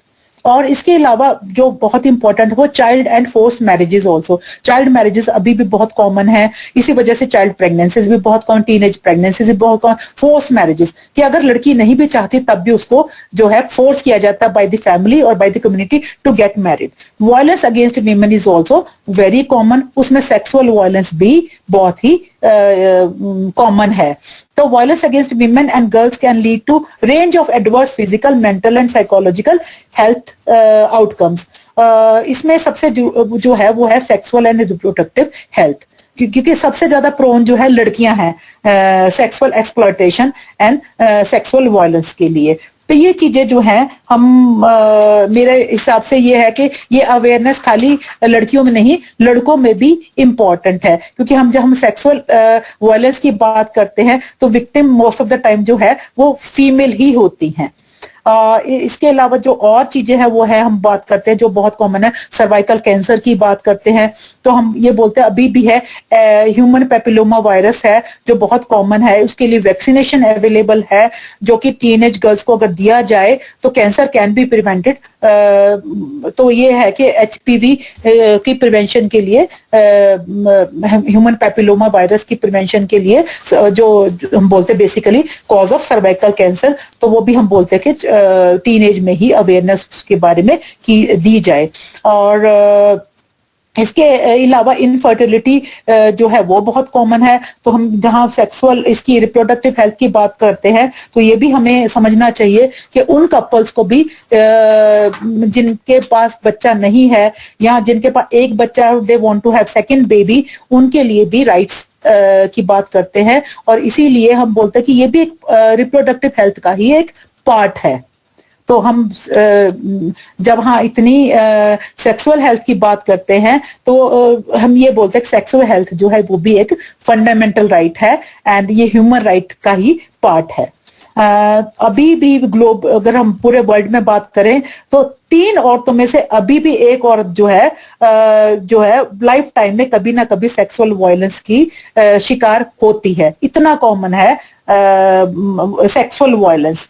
तो ये जो है, और सेक्सुअल वायलेंस कौन करता है? सबसे जो कहते हैं यही है कि इंटीमेट पार्टनर, जो लाइफ पार्टनर है सबसे ज्यादा, या जो भी उसका फ्रेंड है, दोस्त है या पति है, वही सबसे ज्यादा जो है सेक्सुअल वायलेंस जो है करता है। तो ये चीजें हमें रिप्रोडक्टिव हेल्थ में सोचनी है। और हम ये भी चाहते हैं कि जो reproductive health and menstrual hygiene की बात करते हैं तो ये एक ह्यूमन राइट है। हमें एक्सेसिबिलिटी होनी चाहिए और हमें जो है इन चीजों के बारे में अवेयरनेस लानी है। और हर पर्सन, चाहे किसी भी क्लास का हो, चाहे वो अमीर हो, गरीब हो, ये चीजें उसके पास अवेलेबल होनी चाहिए। और जो है अगर उसको कोई प्रॉब्लम होती है, किसको अप्रोच करना है, किसके पास उसको जाना है, और एक्सेसिबिलिटी भी होनी चाहिए फॉर रिप्रोडक्टिव हेल्थ। तो इसके साथ ही मैं अपना ये खत्म करूंगी। लेकिन जो भी क्योंकि अब मैंने इतना कुछ जो बताया है, इसके अलावा क्योंकि ये एक ऐसा टॉपिक है जिसके बारे में डिस्कशन करने के लिए बहुत लंबा टाइम चाहिए, बहुत लंबा समय चाहिए। तो मैं ये इसके साथ ही अपना ये टॉपिक खत्म करती हूँ। फिर भी आपके पास जो भी सवाल है, मैं उन सवालों का जवाब देने के लिए तैयार हूँ, जहां तक कि मेरे को नॉलेज है। Thank you so much. जी धन्यवाद मैम। आपने रिप्रोडक्टिव हेल्थ और मेंस्ट्रुअल हाइजीन पर बहुत ही बहुमूल्य जानकारी हमें दी है। तो अब मैं अंजना ठाकुर जी से आग्रह करूंगी कि वे मैसेज बॉक्स में दिए गए प्रश्नों को पढ़कर सुनाए और जिनका उत्तर जो है मैम हमें देंगी। जी अंजना जी। अंजना जी का मैं परिचय देना चाहती हूँ। अंजना जी बॉटनी में पीएचडी कर रही है हिमाचल प्रदेश विश्वविद्यालय से और इन्हें लोकोमोटर डिसेबिलिटी है। जी अंजना जी। थैंक यू इतिका जी। अभी हम प्रश्नोत्तर कार्यक्रम शुरू करते हैं। तो जो पहला क्वेश्चन है वो अभिषेक जी पूछ रहे हैं कि मासिक धर्म के दौरान जब महिलाओं और बच्चियों को सबसे ज्यादा केयर की जरूरत होती है तो उन्हें उस समय एक अलग कमरे में रखा जाता है और इसे अपवित्रता से जोड़ा जाता है। तो जो इस स्टिग्मा को समाज और परिवार से दूर कैसे किया जा सकता है? ये बहुत ही इम्पोर्टेंट, बहुत ही महत्वपूर्ण सवाल है। उसमें यह है कि सबसे जरूरी है कि हम इसमें महिलाओं को ही इन्वॉल्व करें, क्योंकि मैंने ये देखा गया है कि जो मैंने देखा है अपनी लाइफ में, जैसे मेरे साथ अगर ऐसा हुआ है तो मैं ये नहीं चाहूंगी कि मेरी बेटी के साथ या मेरी बहू के साथ ऐसा हो। तो सबसे ये है कि इन्वॉल्वमेंट होती है औरतों की, और औरतों में ये अवेयरनेस लाई जाए कि ये कुछ गंदी चीज नहीं है, ये तो एक पवित्र चीज है और इसमें कुछ भी गंदगी नहीं है। और उनको जो है मासिक धर्म के दौरान उनको जो एक्टिविटीज नॉर्मली करती है वो करने दी जाए, और वो हम भी वही काम करते हैं। तो ये जरूरी है कि उनमें ये सब में ज्ञान लाया जाए, और जहां जिन एरियाज में ये होता है उन लोगों को बताया जाए कि ये इसमें कुछ भी अपवित्र नहीं है। और मेरे हिसाब से यही है कि अवेयरनेस लानी बहुत जरूरी है, स्पेशली ये अवेयरनेस औरतों में लाना, माओं में और मदर इन लॉ में, ताकि वो उनको बताया जाए कि लड़कियों को बताया गलत, और उनको अलग ना किया जाए। ये क्या है कि इसमें कुछ भी, और ये हम एक बात बोलते हैं evidence based practices. Evidence based practice का मतलब ये है कि हम करके दिखाएं, ये देखो जी ऐसा किया, ऐसा करने से कुछ नहीं हुआ। जैसे कोई लड़की अगर मेंस्ट्रुएशन हो, वो मंदिर जाती है, उससे कुछ भी बुरा नहीं हुआ। और अगर सपोज करो वो घर में अलग ना भी की जाए, उससे कुछ भी बुरा नहीं हो रहा। तो एविडेंस बेस्ड प्रैक्टिसेस जो है वो अपनानी चाहिए हमें इसके लिए। जी मैम, जो अगला क्वेश्चन है वो मुकेश जी ने पूछा है। उनका क्वेश्चन है, महिलाओं में पीरियड में आने वाली जो इरेगुलरिटीज होती हैं वो किन किन कारणों से हो सकती है, और जो हिमाचल, राजस्थान और उत्तराखंड जैसे राज्यों में महिलाओं को उनके मासिक धर्म के दौरान गौशाला या घर के बाहर रखते हैं, इससे होने वाले दुष्प्रभावों के बारे में जानकारी दें। हाँ, आपने बहुत ये जैसे पूछा कि हाँ जैसे उनको जैसे आप हिली एरियाज में जैसे उत्तराखंड में बताया, हिमाचल में जी उनको अलग कर दिया जाता है। अब ये है कि एक तो इरेगुलर, एक सवाल है कि इरेगुलर क्यों होता है। सबसे कॉमन जो है इरेगुलर पीरियड्स होने का कारण है एनीमिया। एनीमिया जो है लड़कियों में बहुत कॉमन है। अभी भी देखा गया, मेरे किसी से ने मेरे अंडर पीएचडी की, जिसमें उसने देखा एनीमिया अमंग यंग गर्ल्स, इतना कॉमन एनीमिया खाली रूरल एरियाज में नहीं, अर्बन एरियाज में भी जो रिच लोग हैं, इवन जो प्राइवेट स्कूल्स में बच्चे पढ़ते हैं, उनमें भी, उन लड़कियों में भी एनीमिया बहुत ही कॉमन है। इसका मतलब ये नहीं है कि हम अच्छी डाइट अफोर्ड नहीं कर सकते, सिर्फ है कि अज्ञानता के कारण कि हाँ जी लड़कियों को कैसा आहार खाना चाहिए ताकि एनीमिया उनमें ना हो। तो एनीमिया एक कारण है जिसकी वजह से जो है पीरियड्स इरेगुलर हो सकते हैं, क्योंकि एक साइकिल बन जाता है। क्या होता है, एनीमिया की वजह से रक्तस्राव जो है मेंस्ट्रुएशन के दौरान बहुत ज्यादा होता है, और इसी वजह से एनीमिया ज्यादा हो जाता है, एक साइकिल बन जाता है, इसी वजह से पीरियड्स इरेगुलर हो जाते हैं।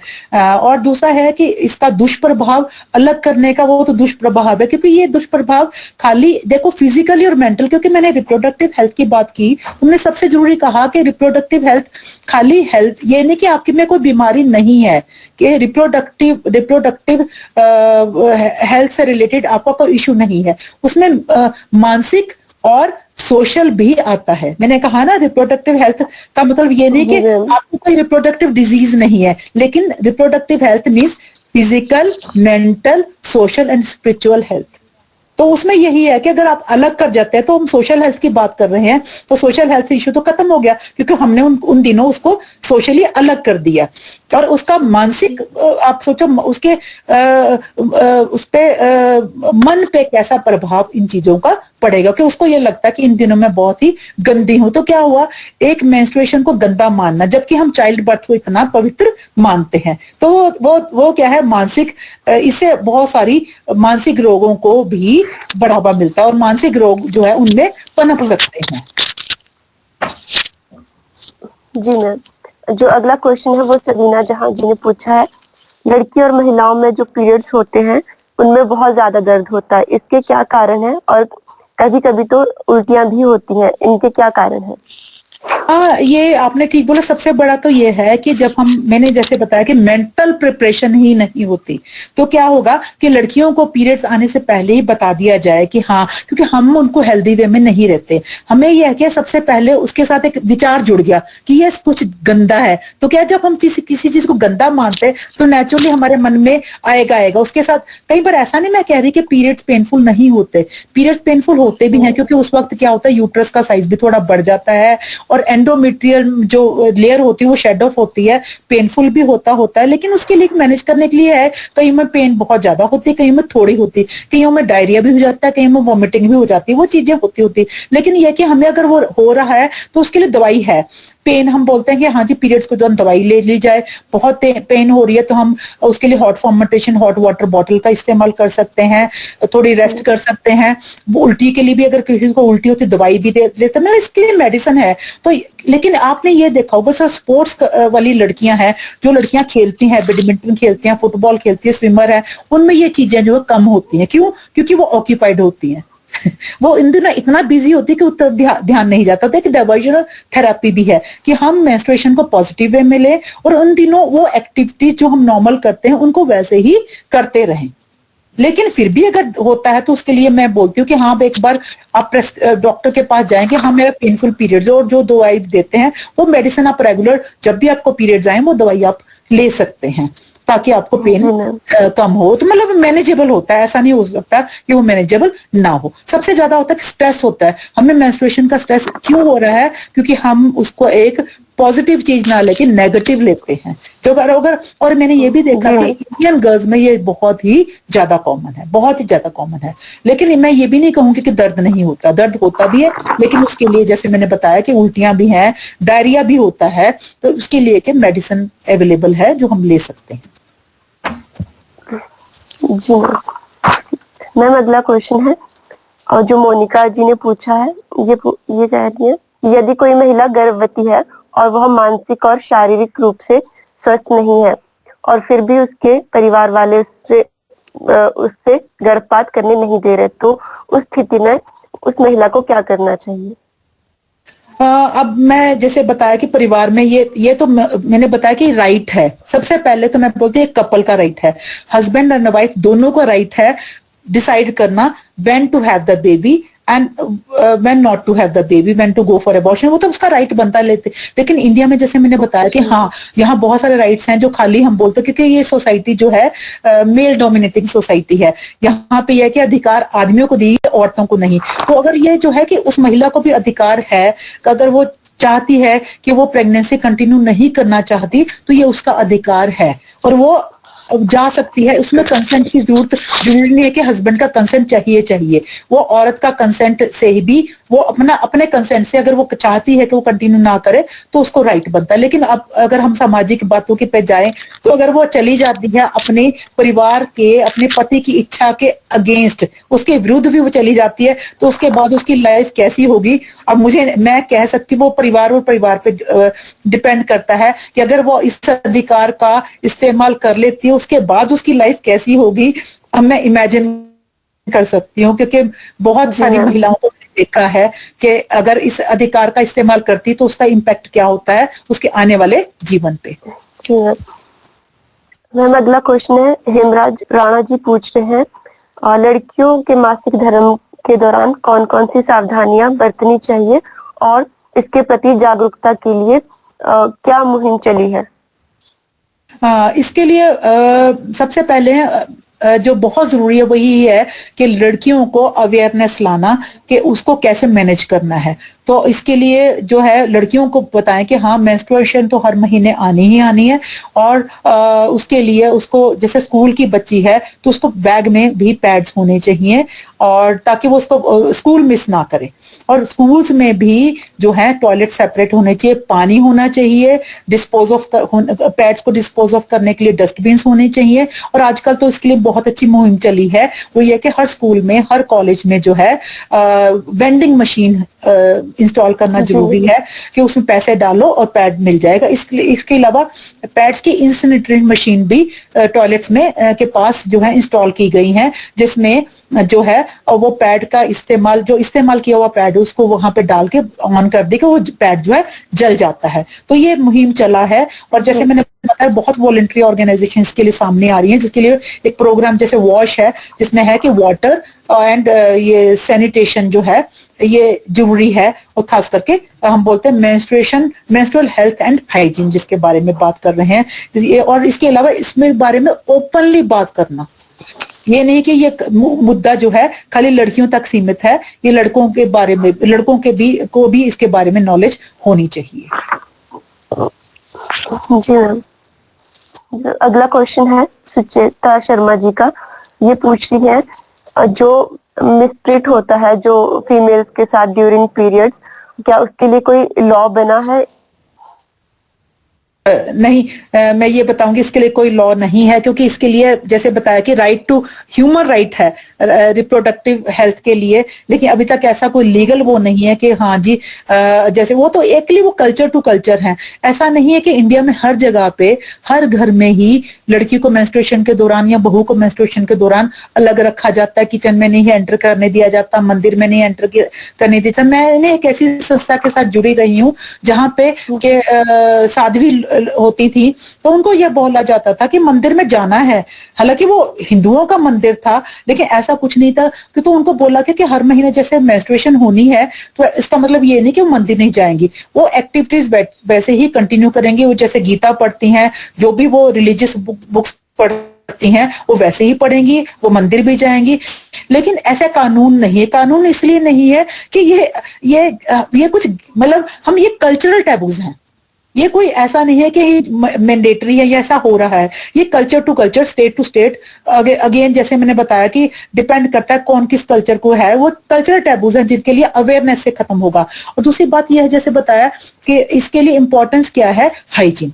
मतलब जो राइट बनता हुआ है कि हाँ जी इन्फेक्शन इस दौरान इन्फेक्शन से कैसा बचा जाए, वो ये है कि पैड्स को फ्रिक्वेंटली चेंज करना जरूरी है, और हैवी पीरियड्स को कैसे मैनेज करना है, और इसके अलावा खाने का जो बहुत ज्यादा अभी इंडिया में है, ये नहीं खाना, वो नहीं खाना, दही नहीं खाना, खट्टा नहीं खाना, वो टैबू जो है, एक तो मेंस्ट्रुएशन हो रही है, ब्लड लॉस हो रहा है, ऊपर इतने सारे खाने की चीजें जो है बंद की जाती हैं। तो ये इसके लिए कोई लॉ नहीं बन सकता, क्योंकि ये कानून तो तभी बनेगा अगर वो कानूनी रूप से ऐसा हो रहा है। ऐसा कहीं मतलब सब जगह ऐसा नहीं हो रहा, इसी वजह से हम बोलते कानून, लेकिन अवेयरनेस लाना, और लेकिन इसके लिए मुहिम जो है वो छेड़ा गया है, और मुहिम जो है स्कूलों में कॉलेजेस में चल रहा है।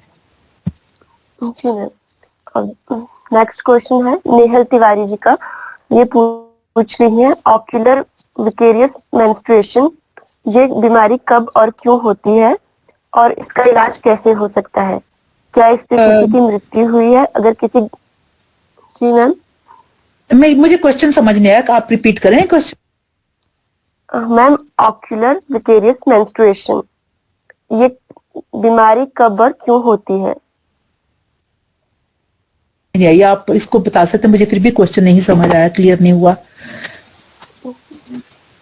मैम ये डिजीज का नाम है ऑक्यूलर विकेरियस मेंस्ट्रुएशन। सिम्टम बताएंगे, क्या सिम्टम आप बताएंगे? मैं सिम्टम के हिसाब से कर सकती हूँ।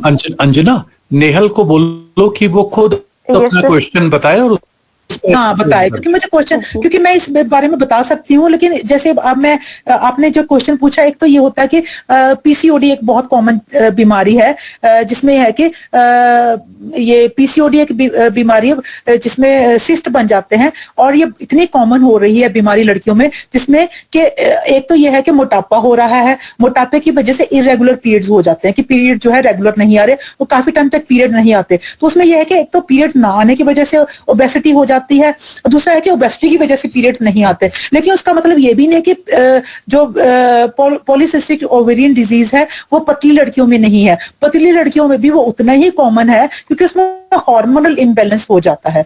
हार्मोनल इम्बैलेंस होने की वजह से जो है पीरियड्स रेगुलर नहीं आते, और वो भी एक मैटर ऑफ कंसर्न है, क्योंकि आजकल फॉल्टी डाइट है, जो हम ये जो डाइट कंज्यूम कर रहे हैं आजकल, खास करके फास्ट फूड जो हम ले रहे हैं, वो एक मुख्य कारण है इस बीमारी का, जिस वजह से पीरियड जो है, पीरियड्स रेगुलरली ना आना, काफी महीनों तक पीरियड्स ना आना, ये बीमारी है। जी मैम, अब मैं नेहल तिवारी जी से रिक्वेस्ट करती हूँ कि अपना क्वेश्चन खुद पूछें और इसके बारे में थोड़ी जानकारी दें। Nehal Tiwari ji. Good evening ma'am. Good evening ma'am, ये ऑक्यूलर विकेरियस मेंस्ट्रुएशन एक ऐसी बीमारी है जिसमें कि मेंसेस के टाइम पे ना एक फीमेल को इंस्टेड ऑफ वेजाइनल ब्लीडिंग उनके आंखों से ब्लीड होता है। ओके ओके, एक्चुअली आपने जो सवाल पूछा मैं मानती हूँ, होता क्या है, कई बार ऐसे होता है कि जब ये जो हाइमन होती है वो उसमें परफोरेशन नहीं होती, ये बहुत कॉमन देखा गया है, और मैंने ऐसे केसेस हॉस्पिटल में देखे भी हैं कि लड़की को जब मिनार्की होती है, जब पहले मेंस्ट्रुएशन ऑनसेट होता है, उस वक्त जो है वो वेजाइनल ऑरिफिस जो है वो बंद होता है, उसकी वजह से उसकी में सर्जरी करनी पड़ती है। तो ऐसे में हो जाता है कि हाँ कि मेंस्ट्रुएशन नहीं आ रहे, लेकिन अंदर जैसे हम बोलते हैं कि मेंस्ट्रुएशन शुरू तो हो गया प्रोसेस, जैसे ओवरीज होता है कि मेंस्ट्रुएशन, बेसिकली मेंस्ट्रुएशन है क्या है कि हर जब एक्चुअली बोलते हैं कि अगर कई बार ऐसे मेंस्ट्रुएशन को डिफाइन किया जाता है कि यूट्रस जो है वो ये जो है ब्लड शेड करता है when it doesn't receive a sperm, तो वो ये बोलते हैं कि फर्टिलाइज्ड एग जब नहीं आता तो एंडोमेट्रियम जो है शेड ऑफ हो जाती है, तो वो जो है फ्लो होता है वेजाइना के थ्रू। लेकिन कई बार ऐसा होता है कि हाइमन जो है वो उसमें परफोरेशन नहीं होती, उस वजह से हो जाता है, उसके लिए गायनेकोलॉजिस्ट को कंसल्ट करना पड़ता है, और ये क्योरेबल है, ऐसा भी नहीं कि इसका इलाज।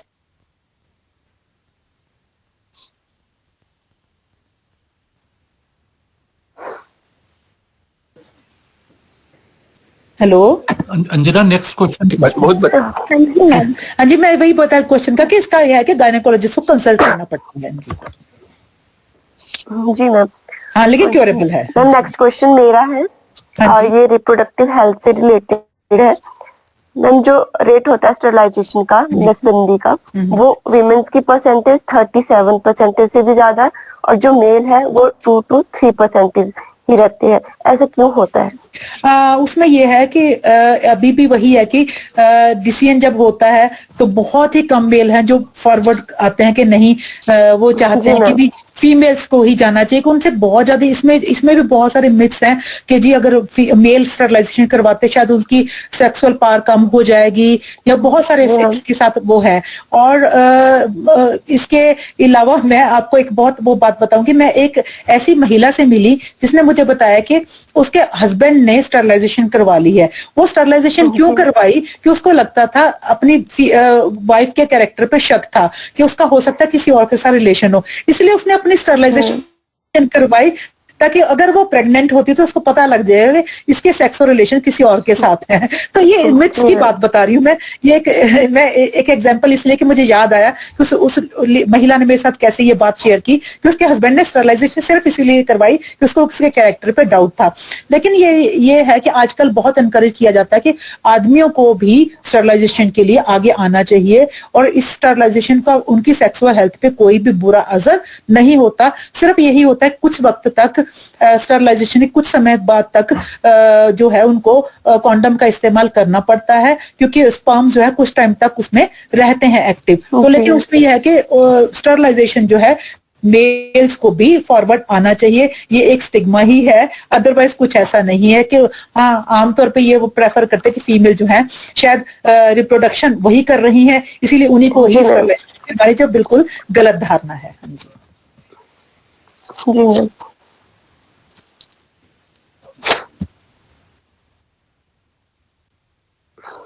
नेक्स्ट क्वेश्चन है सवीना जहान जी का। इनका क्वेश्चन है, जैसे कोई बच्ची 13 या 14 साल की, अगर उसे सिर्फ 1 महीना ही पीरियड्स हुआ हो, तो क्या वो एक हेल्दी बेबी को जन्म देने में सक्षम है? अगर किसी कारणवश उसका गर्भ हो जाता है तो उसे क्या करना चाहिए? एक्चुअली अगर जैसे बताया कि होता यह है कि जब ऑनसेट होता है मेंस्ट्रुएशन को मेनार्की बोलते हैं, तो कई बार ऐसे होता है कि जैसे शुरू हुआ उसके बाद सेकंड पीरियड 6 महीने बाद हुआ, या उसके बाद कुछ समय लग जाता है। लेकिन कई बार ऐसा रेगुलर पीरियड होने में जो है टाइम लग जाता है मेनार्की के बाद, कि हर महीने मेंस्ट्रुएशन हो।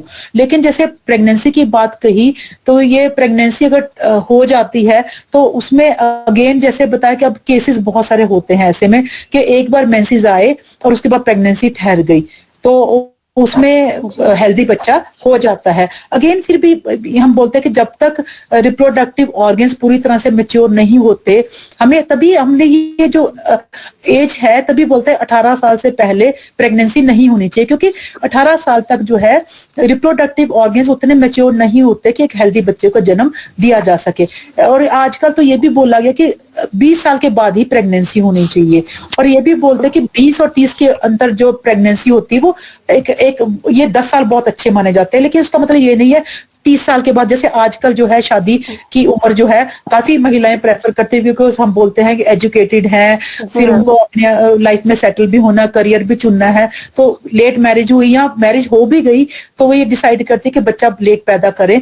उसका मतलब ये नहीं कि एक हेल्दी बच्चा नहीं हो सकता। जब तक रिप्रोडक्टिव एज है till the age of 45 years, तो रिप्रोडक्शन तो हो सकती है। इसी तरीके से इवन टीनेज प्रेगनेंसी, जैसे मैंने बताया कि बहुत सारी महिलाएं होती हैं जिनमें बहुत छोटी उम्र की हैं और प्रेगनेंसी हो जाती है, तब भी हेल्दी बच्चा होता है। लेकिन उसका असर जो है माँ के ऊपर भी बहुत बुरा पड़ता है, फिजिकल भी और मेंटली भी। तो ये चीजें हो सकती हैं कि हम बोलते हैं कि वो उनका रिप्रोडक्टिव सिस्टम जो है इतना मैच्योर नहीं होता कि वो प्रेगनेंसी को सहन कर पाए। और यही है कि फ्रीक्वेंट प्रेगनेंसीज भी हैं, उनका भी बुरा असर जो है महिला के स्वास्थ्य पे होता ही होता है। और अबॉर्शंस, अगर फ्रीक्वेंट अबॉर्शन भी की जाए, उसका भी स्वास्थ्य पर, महिला के स्वास्थ्य पर बुरा असर होता ही है। और कई बार ऐसा भी होता है कि अबॉर्शन के बाद दोबारा कंसीव करना जो है मुश्किल हो जाता है। तो इनफर्टिलिटी की बात भी हम बोलते हैं, क्योंकि वो भी हम बोलते हैं इस पार्ट ऑफ रिप्रोडक्टिव हेल्थ। जी मैम, अगला क्वेश्चन है प्रियंका शर्मा जी का, और ये पूछती हैं कि जो हम रेगुलर पैड्स यूज करते हैं वो मैक्सिमम प्लास्टिक बेस्ड होते हैं और नॉन बायोडिग्रेडेबल होते हैं, और वो हमारी हेल्थ के लिए सही नहीं होते हैं। और जो बायोडिग्रेडेबल सैनिटरी नैपकिन होते हैं वो बहुत कॉस्टली होते हैं, क्या इसके अल्टरनेटिव्स हैं और क्या हम इसके अल्टरनेटिव्स क्या है? और बिल्कुल सही सवाल पूछा आपने। जैसे हमने बताया कि वैसे तो आज जैसे अभी भी हम अगर पैड्स की बात कर रहे हैं तो बहुत सारी मल्टीनेशनल कंपनीज हैं इन्वॉल्व जो कि प्रमोट करती हैं कि इन पैड्स का इस्तेमाल किया जाए जो बहुत एक्सपेंसिव होते हैं और इसका एनवायरनमेंट पे भी बहुत बुरा असर हो रहा है। इतने पैड्स का जब इस्तेमाल होता है तो उनको डिस्पोज ऑफ करना भी इतना आसान काम नहीं है, तो ऑल्टरनेटिव से बहुत है। अब एक ऑल्टरनेटिव है कि अभी आजकल ऐसे पैड्स भी आते हैं जिनको रीयूज किया जा सकता है, उनको उन पैड्स को वॉश करके सुखा कर दोबारा इस्तेमाल किया जाता है और लड़कियां उसका इस्तेमाल कर रही हैं। और इसके अलावा मेंस्ट्रुअल कप्स हैं जो कि छोटा सा कप है जिसका इस्तेमाल करें उसको वॉश करके दोबारा यूज किया जाता है। और ये मैं इसीलिए बता रही हूँ कि ये जो मेंस्ट्रुअल पैड्स हम यूज करते हैं वो जरूरी नहीं है कि उन पैड्स का ही इस्तेमाल करना है। और मैं ये भी बताऊंगी कि सचमुच है कि अभी जो एनवायरनमेंट पे है इसका असर बहुत हो रहा है और इतने पैड जो है डिस्पोज ऑफ होते हैं। आप रोज भी देखो तो कहीं पर पैड गिरे होते हैं और कहीं पर वो थ्रेट टू एनिमल लाइफ भी है। बेचारे एनिमल्स को देखो, जब कुत्ते उनको खींच के ले जाते हैं उनको खाते हैं। मैं तो इनको देखा है बेचारी गौओं को खाते हुए। हम ये गौ माता की बात करते हैं तो मतलब मैंने ये सच्ची देखा है कि ये जो है पैड जो है ये कई बार कईयों को एलर्जी भी होती है इन पैड से। तो ये मैं ये बोलूंगी ये ऑल्टरनेटिव है और हेल्दी ऑल्टरनेटिव्स उसके लिए अवेलेबल हैं। जी मैम, अगला क्वेश्चन है सुमित्रा जी का। ये पूछ रही है कि जो टैम्पॉन होते हैं वो सेफ है in place of sanitary pads? हाँ जी, बिल्कुल सेफ है जी। टैम्पून्स भी सिर्फ हमें के हमें पता होना चाहिए इनका इस्तेमाल कैसे किया जाए।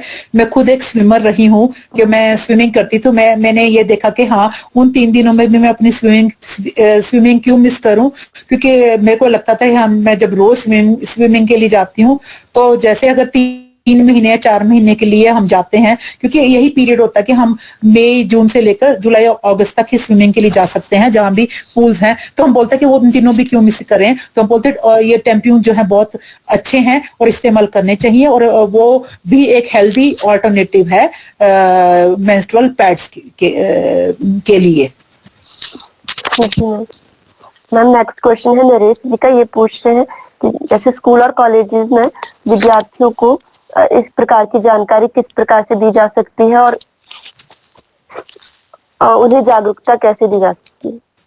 इसके लिए बहुत जरूरी है कि हम जैसे स्कूलों में है तो प्राइमरी स्कूल के बाद जो है बच्चों में अवेयरनेस लाएं। तो ये जो है मेंस्ट्रुएशन के बारे में अभी भी जागरूकता लाई जाती है कि मेंस्ट्रुएशन से पहले ही लड़कियों को उसके बारे में उनको मेंटली तैयार किया जाए। और ये अवेयरनेस खाली लड़कियों ने ही लड़कों में भी लाई जाए, क्योंकि एक यही होता है कि अभी लड़कियों में घबराहट क्यों होती है कि उनको लगता है थोड़ा सा भी अगर दाग लग गया तो कोई देख लेगा तो क्या बोलेगा। तो ये बहुत ज्यादा होता है हमें कि हम जब ट्रैवल भी करते हैं और ये क्लास में भी जब बैठते हैं लड़कियां तो बेचारी उठने से पहले ये सोचती हैं ऐसा तो नहीं कि उसके कपड़े में दाग लग गया, लड़के उसके बारे में क्या सोचेंगे। और कोएड स्कूलों में बहुत ही ज्यादा इसके बारे में कि हाँ लड़की स्कूल में प्रेजेंट है, अगर वो दाग लगा है तो वो मतलब लड़के क्या उसके बारे में सोचेंगे, बहुत नेगेटिव सोचेंगे। तो ये जरूरी है कि अवेयरनेस लाना ये लड़कों और लड़कियों के में कि हाँ कि चाहे वो भाई हो चाहे वो दोस्त हो कि हाँ उनको पता होना चाहिए मेंस्ट्रुएशन के बारे में। ये नहीं कि विवाहित पुरुष का ही उसके बारे में ज्ञान होना चाहिए,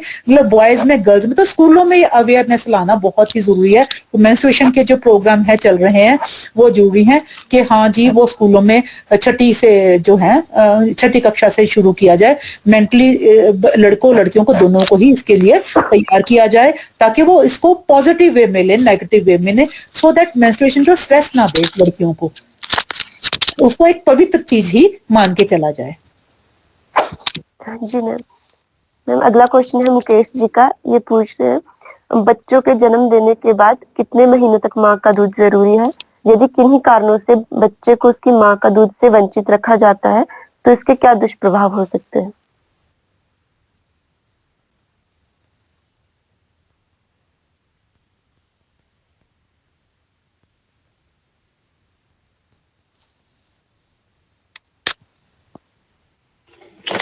मैम आपका माइक ऑफ हो गया है।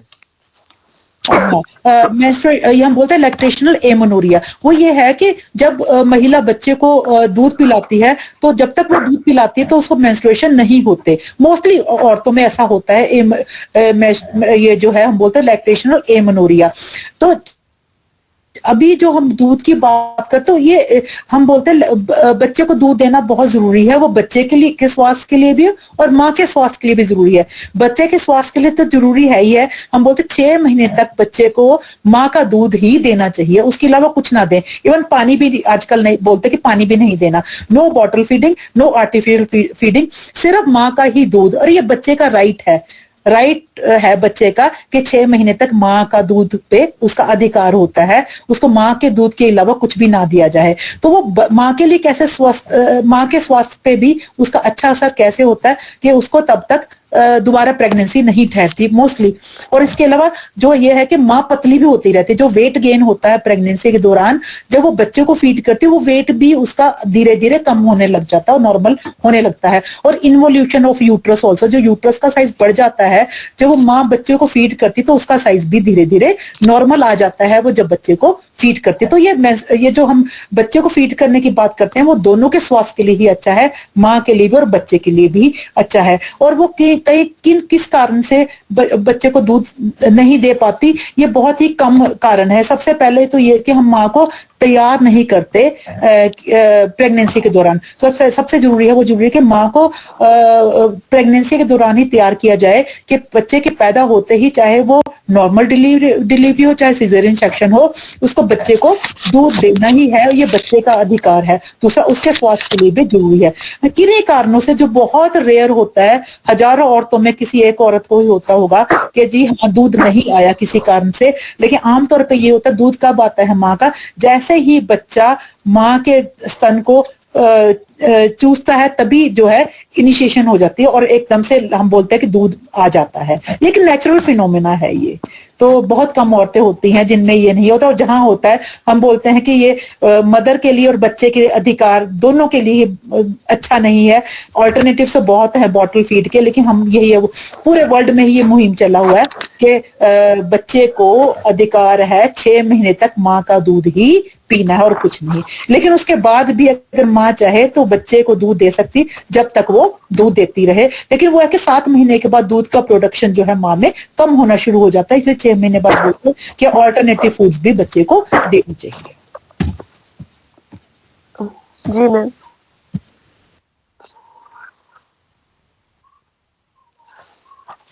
आज के क्वेश्चन इतने ही हैं। जिना, इसमें जी एक गजाला परवीन का भी एक टिप्पणी में देख रहा हूं मैं।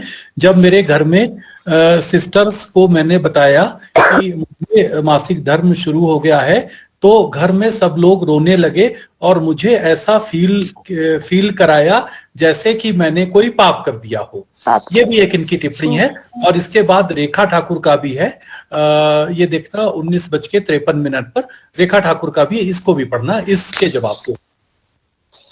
जी सर। आप हाँ जी, हाँ जी, हाँ मैंने मेरी भी हाँ जी, मैं ना भी वही डिस्कस कर रही थी कि मैंने भी कहीं पढ़ा कि जैसे ही बहुत जगह ऐसी है कि अवेयरनेस इतनी कम होती है मेल्स में कि जैसे मेंस्ट्रुएशन शुरू हो गई, जहां फैमिली मेंबर्स को पता लगा तो कईयों को लगता है कि लड़की ने कुछ गलत काम किया इस वजह से। जी मैम, एक क्वेश्चन है रेखा ठाकुर जी का। ये पूछ रही है, मध्यम वर्ग में अधिकतर महिलाएं पुरुषों पर यह दोष लगाती नजर आती है कि गर्भ धारण के दौरान पति ने साथ नहीं दिया। हाँ, नहीं, मैं बिल्कुल ठीक बोलती हूँ।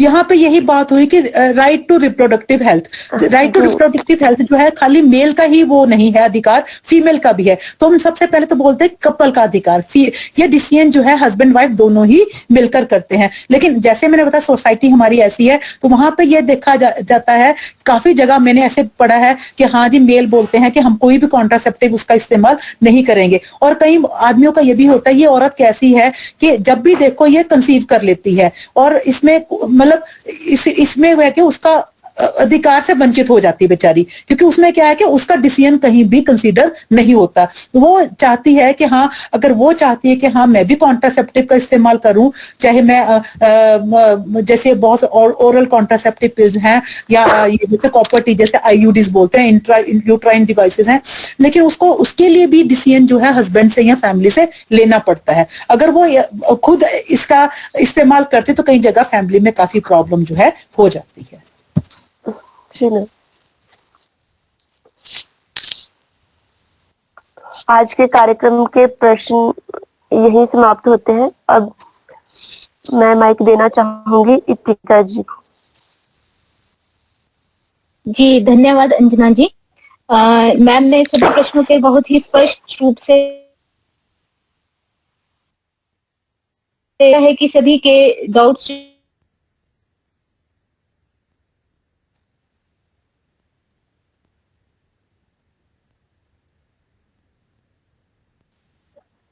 ज्ञापन हेतु धन्यवाद, मैम का धन्यवाद करें, कार्यक्रम को समाप्त करें। सवीना जहां जी हिमाचल प्रदेश विश्वविद्यालय में हिंदी विभाग में पीएचडी की शोधार्थी हैं और इन्होंने नेट जेआरएफ भी क्वालिफाई किया है। जी सवीना जी। धन्यवाद इतिका जी। आजादी के अमृत महोत्सव पर उमंग फाउंडेशन द्वारा मानवाधिकार संरक्षण पर साप्ताहिक परिचर्चा भाग 6, जिसका की विषय रहा प्रजनन स्वास्थ्य एवं मासिक धर्म संबंधी स्वच्छता का अधिकार। यह आज का जो कार्यक्रम था बहुत ही सफल रहा। इसमें मुख्य वक्ता रही डॉक्टर शमा लोहमी। आप एक जानी मानी नर्सिंग विशेषज्ञ हैं। आपने आज इस कार्यक्रम में सभी लड़कियों व महिलाओं को प्रजनन स्वास्थ्य, मासिक धर्म, सैनिटरी नैपकिन आदि की विस्तृत जानकारी दी। आपका वक्तव्य पूरा करने के बाद आपने सभी प्रश्नों के उत्तर संतुष्टिजनक दिए। आपका पूरी उमंग टीम की तरफ से धन्यवाद करती हूँ। आपने अपना कीमती समय निकालकर हमें उपयोगी जानकारी दी। साथ ही धन्यवाद करना चाहूंगी उमंग फाउंडेशन के अध्यक्ष प्रोफेसर अजय श्रीवास्तव जी का। आपने हाई कोर्ट, सुप्रीम कोर्ट आदि का हवाला देते हुए उनकी वर्डिक्टों को कोट करते हुए महिलाओं की जो स्थिति थी उसको आपने मानवाधिकार के साथ जोड़ते हुए हमें जानकारी साझा की। साथ ही सभी प्रतिभागियों को धन्यवाद करती हूँ। आज के इस कार्यक्रम में लगभग 90 से 95 प्रतिभागियों ने भाग लिया। आशा करते हैं आने वाले समय में आप सभी इसी तरह इन परिचर्चाओं में भाग लेते रहेंगे। धन्यवाद सभी का।